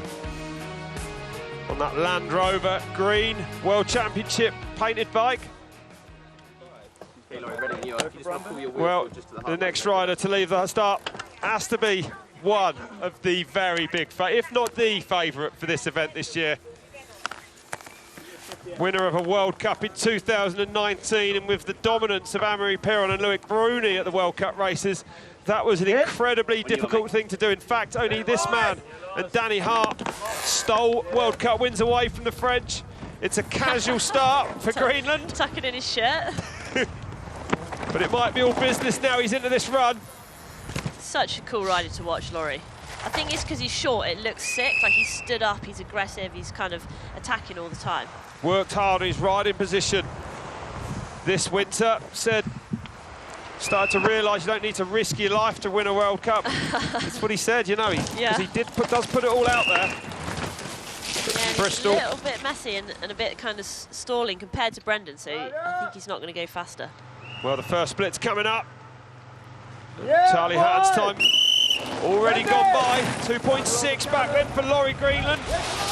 He had a strange finals run here, big over the step up. He had a strange finals run here last year, if you remember. He attacked out the gate, made a few mistakes, and then was like, well, that's enough, and just sort of rode down. Scared himself, maybe. Yeah, maybe just scared himself, and, you know. And also, if you feel like you're Laurie, you're a rider like Laurie, and you feel like you're not on pace, perhaps it's not worth the risk of pushing it on down. Yeah, because Laurie, that's kind of his style, isn't it? He's all or nothing. Yeah. You know, he goes absolutely wild or he's kind of chilled, so. And it was incredibly difficult conditions 12 months ago here, remember. Yeah, it's the best it's ever been today, I think. The riders are saying it's perfect up there. 4.2 back now then for Laurie Greenland. But all they've got to do is get through today safely and they're into the finals, so. That's a big hit, that jump there, massive. Couple of pedal strokes. I think the only time I've seen the riders pedaling is kind of up the lips, off the takeoffs of the jumps. Big 1 footer there for him. 2015, this man was the junior world champion. Year later, came back with one of the most spectacular race runs ever. Failed a solo to take the silver medal as an elite. Came close to back-to-back junior to elite world championships. That's shows you just how skilled this man can be. And you can see he's got a pretty stiff setup, I think, for the jump. So maybe that's why he's losing a bit of time in those technical sections. Yeah, it's true. Your bike might not feel so good actually as it normally would out in those tech parts because of these big impacts on these takeoffs and landings. Yeah. Everything's got to be set up a bit stiffer. Yeah, it's the same at Dyfi Bike Park. You know, you ride the jump line, you've got to have nice hard tyres, and then you ride the racetrack, and it's got to be soft and flush. Yeah. Fast down there. 4th here in 2017, inside the top 10 last year. But further into the red for Greenland, over 5 seconds back now. So a good run from Charlie Hatton. Yeah, really good run. That's right, taking down some big names in that time with Charlie Hatton. Joe Smith second at the moment. Fairclough was third, we just saw him only 1.8 back. And Greenland goes into 5th place, 5 seconds back. I've got a feeling he might be looking for a bit more tomorrow in that finals run.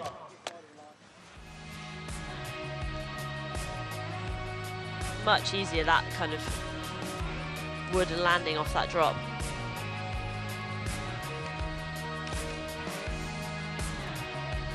Massive over there, huh? It's so sick. Huge. What a, it's incredible. Nice. They're definitely more comfortable doing that stuff than just straight airs. It's possible, yeah.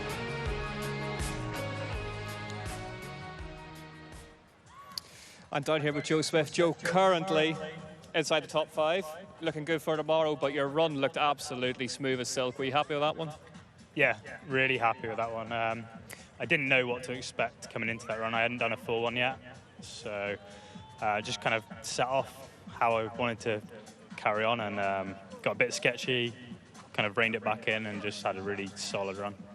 We've seen some very, very tight times here. Are you surprised by that, given that it's Red Bull Hardline? Yeah, a little bit. I think every year it's tightening up a little bit. Everyone's getting a bit more comfortable, and they're yeah, just pushing on a little bit more between the jumps. You think you've done enough to stay right at the front of this one? I think I've got enough to stay in the top 5. So yeah, fingers crossed I'll have a good run and then back it up tomorrow, hopefully. Joe, thanks very much. Good luck. No problem. Thank you. So, plenty still to come. It's going to be Gee Atherton next, your brother. But, you know, Charlie Hatton, that's a really incredible time. Smith there on the same clock as well. Only, you know, and then the next 3rd and 4th on 57s as well. Yeah, the boys have put in, the British lads have put in some pretty good times there. So yeah, I think it's good having it at the end of the year. It's a bit more relaxed, you know, they can just chill out, they can kind of, and that's for some races, that's what they need to perform. They need to be relaxed. Is the weather any better here in June and July? I mean, it's perfect today, but it's the first time we've seen it without cloud for a while. Yeah, that is true. The summer months are no different to the... Are they not, really? Not really, no. It could be, it's wet or sunny, you got no idea, really. You just wake up and open the curtains and look out. Yeah, I guess that's how it is. I think the forecast goes out the window. There's a little bit of talk about that the hardline might run a little bit earlier next year in the summer, but how do you think that would sit for these riders? I mean, you know, these with World Championships and World Cups still left after it. I mean, I think it's progressed and evolved enough that the riders are comfortable. You know, they're not getting nailed, they're not getting hurt every kind of jump, and you know, they're pretty sweet. You know, and I think it would be better to have it kind of at the start or the middle of the season. At the end of the season, the riders are tired, they just want to go home, and that's right. Yeah. So I think it'd be cool. Yeah. I think it'd be good. Do you think we'd ever see a woman rider here, Rach? You know, like I guess Casey Brown probably comes to mind. ALEXANDRE. Yeah, exactly. Yeah, I think we would. You know, I don't think it's going to be long. It's still a little bit like they're either good at jumps or they're good at the downhill stuff. We need to really like mesh that together and create a monster. Yeah, well, absolutely. Yeah, we're going to see Gee next, your brother. Yeah, I probably won't watch. What's his mind? Yeah, you said that. You said actually that you do struggle to watch. I mean, hopefully you're going to help me commentate on him, so it would be ideal if your eyes were on the screen. I'll just go for lunch. I just, I mean, I just get too nervous watching him, and I have to think and say, you know, he knows what he's doing. He does this for a living. He's a professional. Yeah, but you've also seen the knocks he's taken. Yeah, seen some big hits. Dealt with the aftermath. Yeah, he's such a tough guy, you know, Gee. I've not seen anyone tougher than Gee. No. Getting away from injuries and walking away from hits, and he's just signed himself up for Rampage again. So you know, this is a real good warm up for that. And a few of these riders are going out to Rampage, so it's a good warm up for them. Definitely a big warm-up for Gee. Well, one man who has done well here traditionally is Bernard Kerr. Let's meet him now. Coming up, when it comes to a podium finish at Red Bull Hardline, Bernard Kerr is the absolute man to beat. Having stood on those steps every single year he's taken part, including as champion in 2016.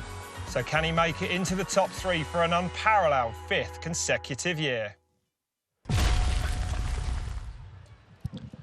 So Bernard Kerr coming up a little bit later on, but we're waiting for Gee Atherton. There he is then. Oh my Lord.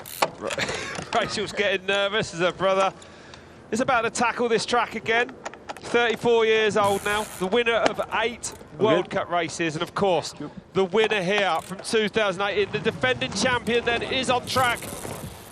What's he going to do, Rach? Is he going to go for it? Yes, he is, straight out of the gate. He is going for it, isn't he? Absolutely. He looks a bit too wild, I think. He looks pretty quick up the top there. Atherton really fast up here, I would say. Not far till the first clock to tell us. Still a lot of track left, so maybe there's that nervous energy we talked about. You know, you're in a time run, you've got to get rid of it and then calm down and settle into a rhythm. And don't forget, last year he won this race by a huge 6 seconds, and he's up by 1.4 here then in this qualifier today. I get the feeling the harder it is, the wilder it is, the more it brings out the best in Gee. Yeah, I think it does. You know, we've heard Sam Hill saying like the World Cup's kind of bored of him, you know, and they want harder stuff, they want fresh stuff to ride, and Hardline is just that. Well, how long have you been on the World Cup circuit, you two? I mean, it's a long time, and of course, this is a fresh... This is what they want. It's fresh for him. It's different. It's a challenge, you know. They're nervous. They got to hit big stuff, and they got to lay it all out there. You know, World Cup, they do stuff. They do everything first run, the guys at World Cup, and you know that's got to be pretty. It's hard to go fast, but it's not hard to ride. No, that's right, exactly. Getting big, G. And up by a second, then still at split number 2. So Charlie having an amazing section in the middle there. Charlie's so fast through that middle. You're absolutely right there. Does it worry you, Gee's lack of self-preservation as a sister? Because he's certainly got one. He is mad, you know. He's always a guy that's like, yeah, you can do it, without even thinking about it, you know. So it's kind of like... Well, with him and Dan around you, I mean, you're kind of in a bit of a sticky spot, aren't you? It's like being between a rock and a hard place. They're polar opposites, so Dan's quite calculated, you know. He thinks about stuff and he really thinks things through. Well, most of the time. Maybe not when you build this. No, I was listening to you saying that. With, I was puzzled because Dan doesn't seem any better than Gee at all. He thinks things through and gets to the same point that Gee gets to in seconds. You know, Gee's like, yeah, do it, and Dan's like, okay. Gee super clean there on the approach. Even sets up off the road gap to land right over to the side of the track there. Those things make the difference. Gave him a great line in that right-hander. Yeah, using all the track, you know, using every single inch of the track. And they make massive differences on the clock. Well, we'll see. We will. He's looking good, though. He does look smooth. And he does look fast, yeah. Oh, 2.4 up then. Made some time. Massive run from Gee Atherton. This is going to lift the bar here for the rest of the riders at the top.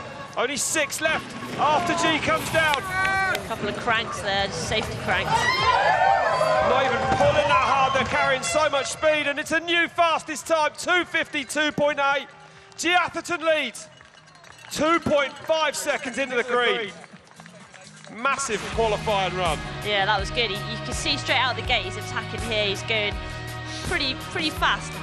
The roof's kicking up. Fair play, Gee. Good run. And of course, slight relief that he's at the bottom, eh, Rach? Yeah, thank goodness Mum's not here.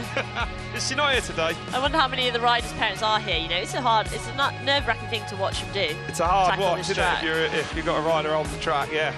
Size of that finish line jump doesn't get any less impressive. No, it's so cool. It's so impressive.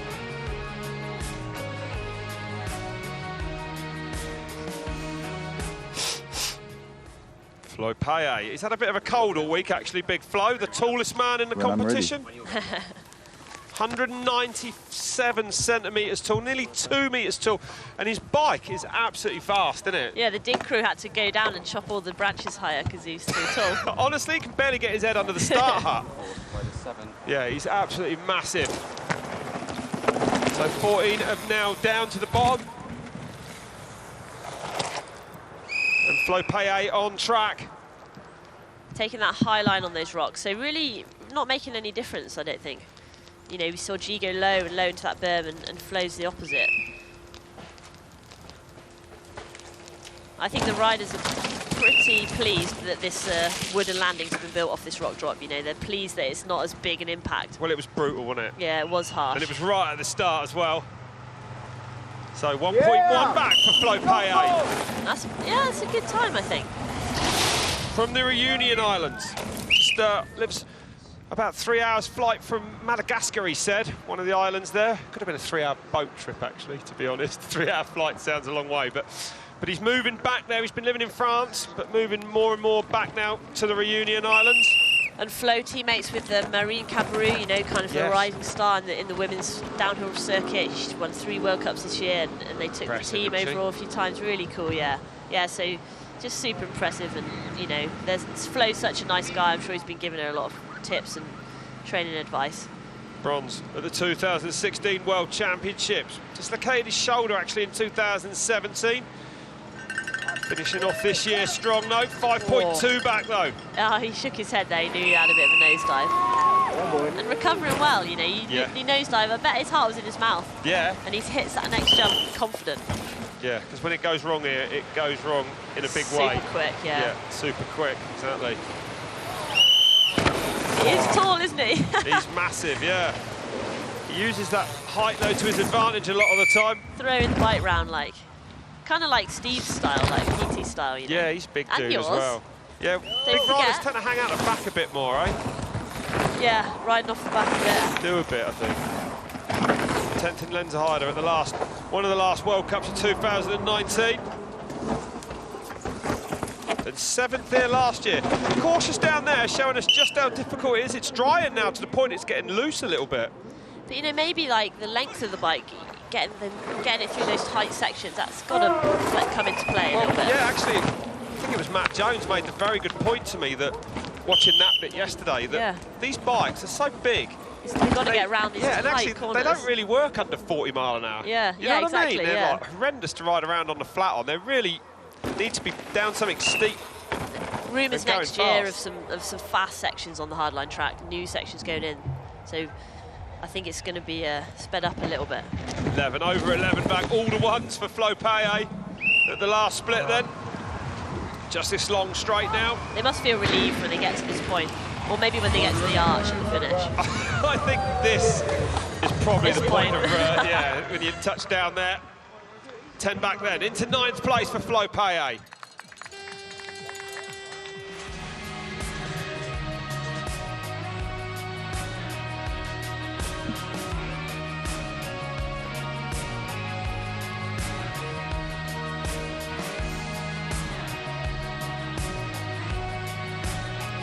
Big nosedive there for Flo.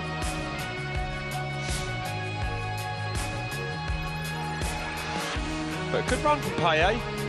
Just a lack of pace, probably saw him lose 10 seconds there. Didn't see any actual mistakes or anything. No big mistakes or anything. Oh, this guy. So this man, I'm Johnny excited. Salido. Yeah, all right. Juan Diego. That's right. Juan Diego. He's got a few names. He's just qualified for Rampage. Last week, wasn't it? At Proving Grounds. So one of the other, he's going to be going there with Gee and Brendan Fairclough. They're the 3 riders here that are going to Red Bull Rampage. So, you know, I'm sure he's really kind of using this as a warm-up for that. And he said he's been looking at these events since he was kind of 10 years old, you know, wanting to come and compete with his heroes, and here he is. So, sort of an inspiration to all the young riders out here now and everyone watching. This guy's come up through the ranks and here he is. Yeah, boy! Just 19 years old. 5.6 back at the first split. From Guadalajara in Mexico. The youngest rider here, actually. Is he? Yeah. Whew. First time at Red Bull Hardline. He's done well, really, to get up to speed and get over all those massive features. Yeah. Oh, good down there as well. Yeah, he's handling it well. Doesn't get up above that tree stump there. Takes the lower line a lot easier. Probably a little bit slower, you'd have to say. Yeah, a little bit. And that's the thing. If you're a little bit slow, it adds up to a lot of time. You know, there's a lot of time to be made in that sort of technical section. And I think you really see the difference. Oh. Whoa. Bit of a buck wild. He did well to keep that going. So he's gonna lost a little bit more time now, 14 seconds back then. He's not carrying quite enough speed for those jumps. Yes. Nice. Big knack over there. The best free rider in Mexico, this man. Does a bit of downhill as well, 9th at Garbanzo. Crankworks at the downhill there. Was he? That's impressive, because that's a super long, enduro race. That's right, almost, yeah, it's huge, isn't yeah. it? From the top of the mountain to the bottom, isn't it? So he's got some fitness on him. Well, he does everything. He does enduro, downhill, dirt jumping, so yeah, one of these all-rounders. A free racer. A free racer, exactly.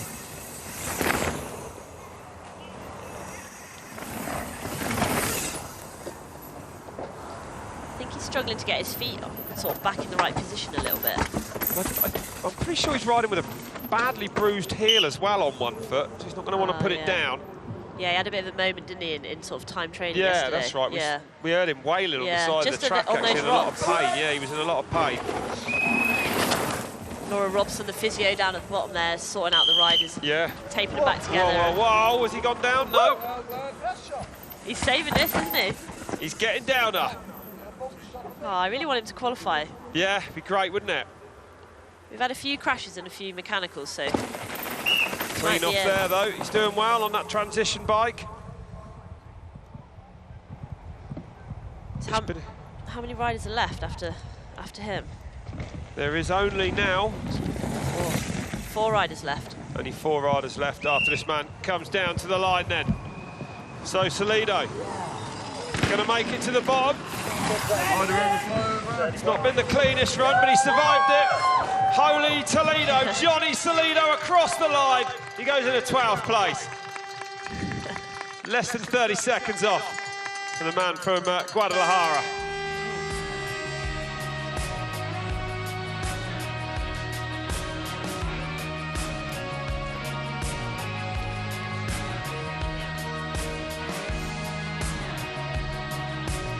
Bit of steez there.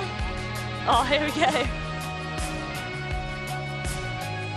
It was, he got himself in a few shapes on the way down there, didn't he, Rach? He's going to be feeling that, I think, tomorrow.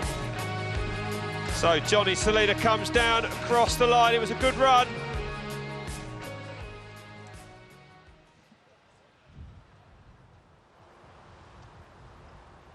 Four riders left to go now then. That's all at the top.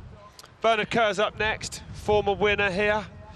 You know, I think he's going to be keen today. He's been injured actually as well. He was injured here in 2016. He came back for Worlds that year and then went on and won Hardline. Yeah, and has he got a spiral fracture of his... That's right, in his hand, yeah. Left something. Yeah, whatever it is, exactly. I had to Google it. So he's pushed himself through World Champs and the final World Cup. Yeah, that's right. Yeah, he's going to be on form today, I think, though, Bernard. He needs, probably wants to finish off 2019 with a bang.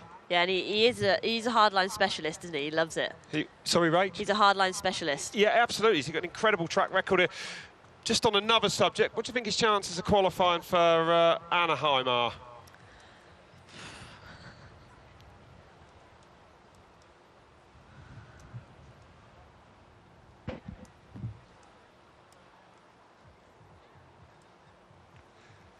Yeah, what do you think, Rach, after that rather prolonged gap between question and answer? Can Bernard qualify for A1? No. He can definitely qualify today, though, can't he? He can qualify today. Here he is. So the 2016 winner at the top. 3:31 is the time these riders need to qualify. That's the cut-off point for the top 14. Oh. Big out of the gate for Kerr then. This is looking fast like Gee at the top. He's going for it, isn't he? He's keen to put his mark down, I think. Not outside the top 3 here since 2015. Yeah, he's hauling, he is. You can see the pace he's carrying out of those corners, not getting hung up in those wet ruts like some of the riders. Blasting straight through. Off that drop. To the side, gives himself a great line in that right under as well. Yeah, when he puts his mind to it, Bernard, he can do it. It's going to be close. In fact, he's fast up by nearly half a second then. So Kerr on the move here. Again in Snowdonia. Came close to winning in 2017. Second to Gee Atherton last year, albeit by a massive 6-second margin, though, from your brother Gee. Yeah, it just all comes down to the race. Out here. And Kerr knows. Look at him. This is incredible. Falling, isn't he? Yeah. He's pushing really hard here. And his bike's just skipping over the top of all that stuff, and not getting hooked up in the rocks. He looks so comfortable. He knows this part of the track. Yeah, he knows it well, doesn't he? You can see he knows where he's going. Gaps off there as well. Little things like that are going to make him time all the way down. Well, I can only see him extended. 2.5 up now. So yes, pulling some serious time out of Gee Atherton in that midsection. Gee, he knows what he'll have to do tomorrow now if he wants to win. Yeah, exactly. You know, they're all showing their cars. They're showing like their hand, and I think it's good. You know, it's going to line up to be a super good final. Yeah, everything's in place. Everyone safely down so far as well. Always nice to see that at Hardline. But when the conditions are like this, the track runs so fast that it really is, to me, a bigger spectacle than in the wet. Yeah, it's perfect out there at the moment. We're even seeing some dust in some of the sections, so the riders have got to be stoked with that. Over to the left, off that peaky rock to the rider's right. He's carrying good speed through there. It's difficult, but it does give you a better line into that right-hander off the road gap now. No problems for Kerr. Looking good. It's so nice to watch, you know, when it's almost like they're on rails. really confident. He knows exactly where his wheels are going.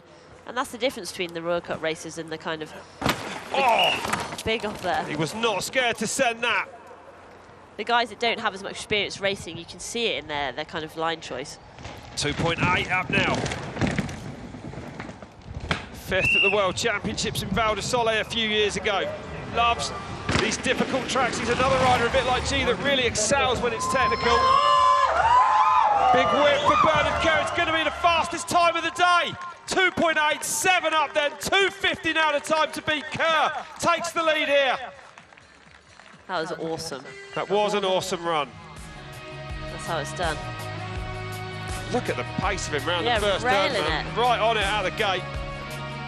Really aggressive, really attacking. 2.8 seconds up on Gee. It's quite a lot, I suppose, really, Rach. It is only qualifying though, but what's going through Gee's head now? Well, it was 2.5 at the second split, and then pretty much the same all the way down. So he made that time kind of between splits 1 and 2. So that's kind of that technical section in it, the open section. Yeah, that's where he seemed to make it count. But like we were saying about the length of the bike, Gee's bike is about 50 foot long, so maybe he needs to rein it in a bit. Brage Vestervik now from Norway then, the Viking at the top of the mountain. Good. Can I start? When you are, yeah. Sick. He's ready. Brage's been to Hardline a lot. Yeah, he's been here a few years. And immediately you see the difference, you know, between him and Bernard.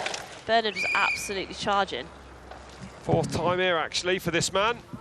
Yeah, you know, I mean, Brage probably stepped away from the World Cup racing. He was full-time, actually, as a junior at World Cup racing. More with the free ride side of life at the moment. Yeah, big really unit. good. He's a huge lad. He's 95 kilos, this man. How old is he? He is. He must be 20 or something. Something like that, yeah. Broke his back a few years ago in Cairns. Loves big air. And he's had some big crashes here over the years, so, you know, and again, another rider that's come back and tackling it, facing their demons, and really kind of putting those kind of crashes to rest. And he, you know, an incredible ride for him last year to 6th place. Norwegian national champ sleeve on his jersey, so he rides a lot with our junior racer, Millie Jonseth. Good to see the Scandinavians at the races. And he looks good here in the open, carrying great speed. Wiggle through those 2 really narrow rocks there. But very respectable to just be 5.1 back. That would see him in around 5th place at the moment, at the bottom, if he can keep that gap there. Yeah, 5. Yeah, 5. I was going to say he's down. He managed to save it. He's going to have to pedal hard now to make sure he's got enough speed for this waterfall's edge. And he does. And he snapped a bike here before in previous years, so yeah. He is a unit. Size of him, I'm not surprised. It's amazing any bike can get to the bottom with him on top of it. That was a good recovery, good save from him. It was, wasn't it? But the track is getting drier, right? I think that showed it there, that it just caught him a little bit. Yeah, if that was wet, a bit greasy like this morning, he would have been down straight away. That's right. And the riders, you know, the last time they rode it, it was damp and a bit greasy, so they're kind of coming into this stuff and not knowing what the conditions are going to be like. They're coming in not knowing if it's going to be dry. And that kind of, that's an unknown for them, so. Bit of a rest off the jump, apparently. That's what they say, yeah. I think it would have me quite tense in a few areas in my body. He's going well, he's carrying good speed in those tech sections. He looked so good here last year. It was like he finally kind of got confident, got on top of this track. Relaxed a bit, maybe. From Meissen, near Oslo, this man. But yeah, it's a good run. Really strong run. 10 seconds back now, that last split. But still, going to put him well inside the top 10.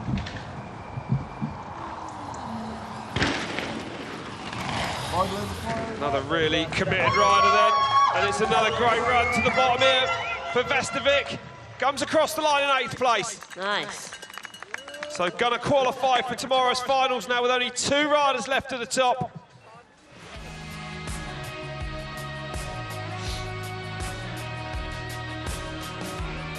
Used to hang out at the Norwegian World Cups as a kid, watching all the riders. Did he? Is that right? Yeah. Now he's here, you know, riding with them all. Well, I met cool. him in Happy. Yeah, exactly. But he was just a small child. Tiny. Yeah, he was abusive as well. To me back then. Oh, here it is. That is sick. Was it a tree root? Tripped him up on the way in? Yeah, just slid. Maybe his front tucked under, but he's still clipped in. So it's hard to see in there, Rach, when you go in there actually as well. It's pretty dark under those trees. Maybe didn't see a root or something. Yeah, coming in hot off those jumps in the open and then into the dark, kind of dappled light. Cole Lucas now then. Next man in the start hut from New Zealand, 21 years old. And a big rider on the Enduro World Series, regular top 10 finish in there. And he needs a 3:22 to qualify this afternoon. So that's the cut-off point to make it to tomorrow's finals. Bringing you those live as well, remember, from here in Dyfi Valley, Snowdonia, North Wales. 2019 Red Bull Hardline. Revving up. Revving up for the big jumps. Revving up for those, exactly.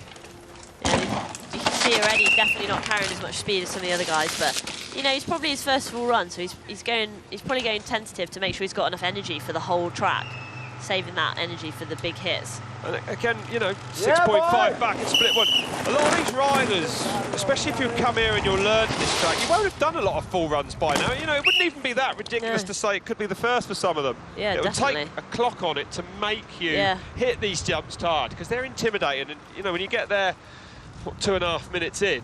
Yeah, and you're fatigued, and you know, you're blowing, you're breathing hard, you kind of, your arm pump, and you've got a different proposition altogether, isn't it? Those lips are huge. Some of them are towering over the top of your head, you know, and you've got you can't see the landings on them. It's pretty intimidating up there. When you're practicing, Rach, do you try and do full runs? I mean, is that something you aim for? Because you get to ride physically exhausted as well. Is that important to you? Yeah, majority of the time you do, you try and kind of lay that full run, and that's something I've learned over my career, is that the more comfortable I get in a full run, knowing that fatigue, knowing that it's not the end of the world if you are tired, you know, you can still ride, and understanding how your body works under that fatigue is really important. Yeah. But it does take some experience to figure that out. Yeah. Normally you just go, right, I'm doing my full run and my race run and that's it. But there's definitely some time to be lost by doing that. Yeah, absolutely. So Lucas, another 10 into the red at split 2, 15 seconds back now. But Hardline's not a normal race, is it? Let's be honest. You know? No, it's far. So, not normal and not ridden by normal people. I don't think I'd be doing a full run before I had to down here. No, that's right. Exactly, though. Yeah. It does. It probably takes the pressure of a clock for a lot of them.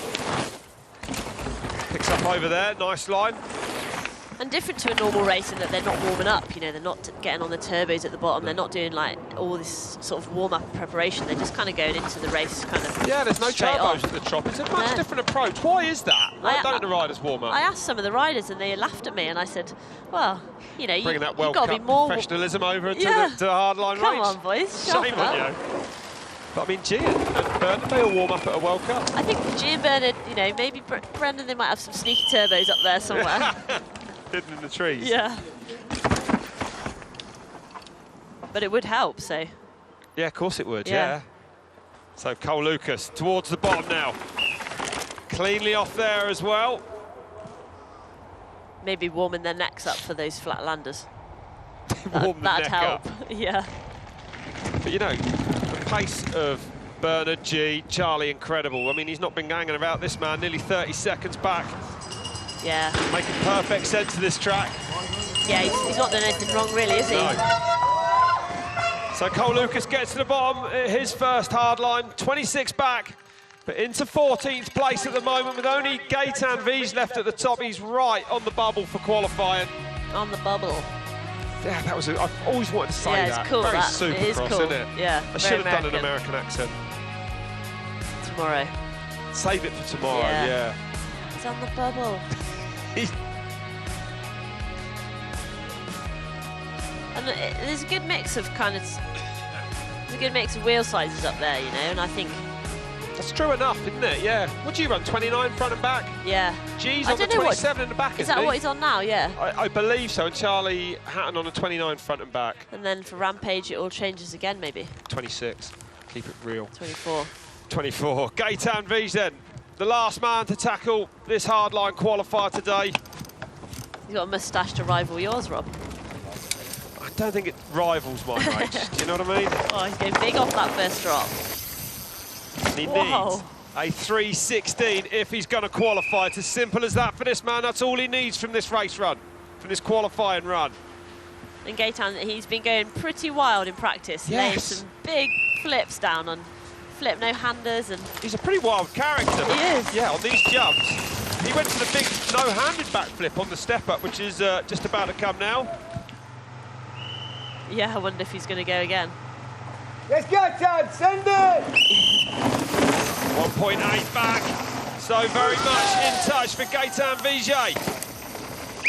And it's nice to see the riders having the time to show what they can do and having a bit of fun, you know. They don't really get that at the World Cup, so seeing them lay the flips down and having a bit of fun, it's so cool.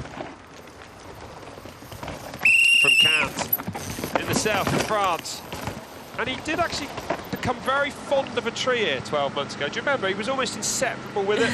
There was rumours that they were going to pull it up and send it to Cannes. He wanted it in his garden, didn't want to ever be too far away from it. He said he was close to hitting the same tree again on the first day. It would have been on purpose. Yeah. If he'd done it, he just wanted to hug her again.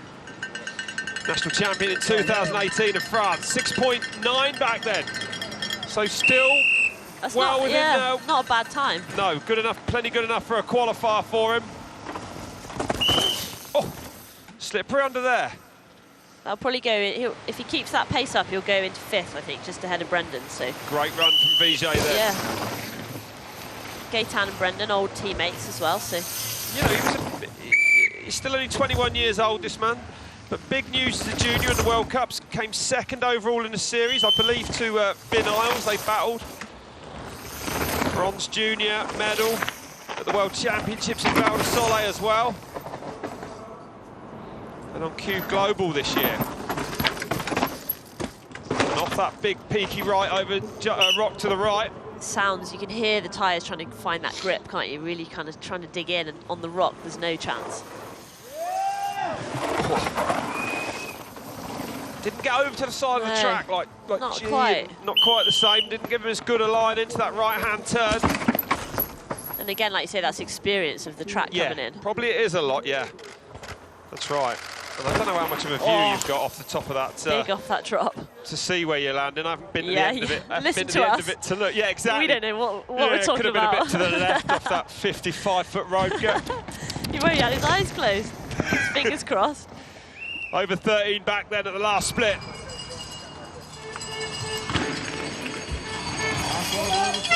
Wondering how much pedalling actually helps. Probably not that much down there, not many of them doing it. So Vijay comes across the line into 11th, and that means he will qualify tomorrow. He's pushed Cole Lucas out of that last qualifying position, pushed him down the order. So Molloy is your last qualifier. Harry Molloy with that 3:10. Kade just sneaking in there in 13th. He'd be pleased with that. If he hadn't qualified, Kade would have been livid. He would have.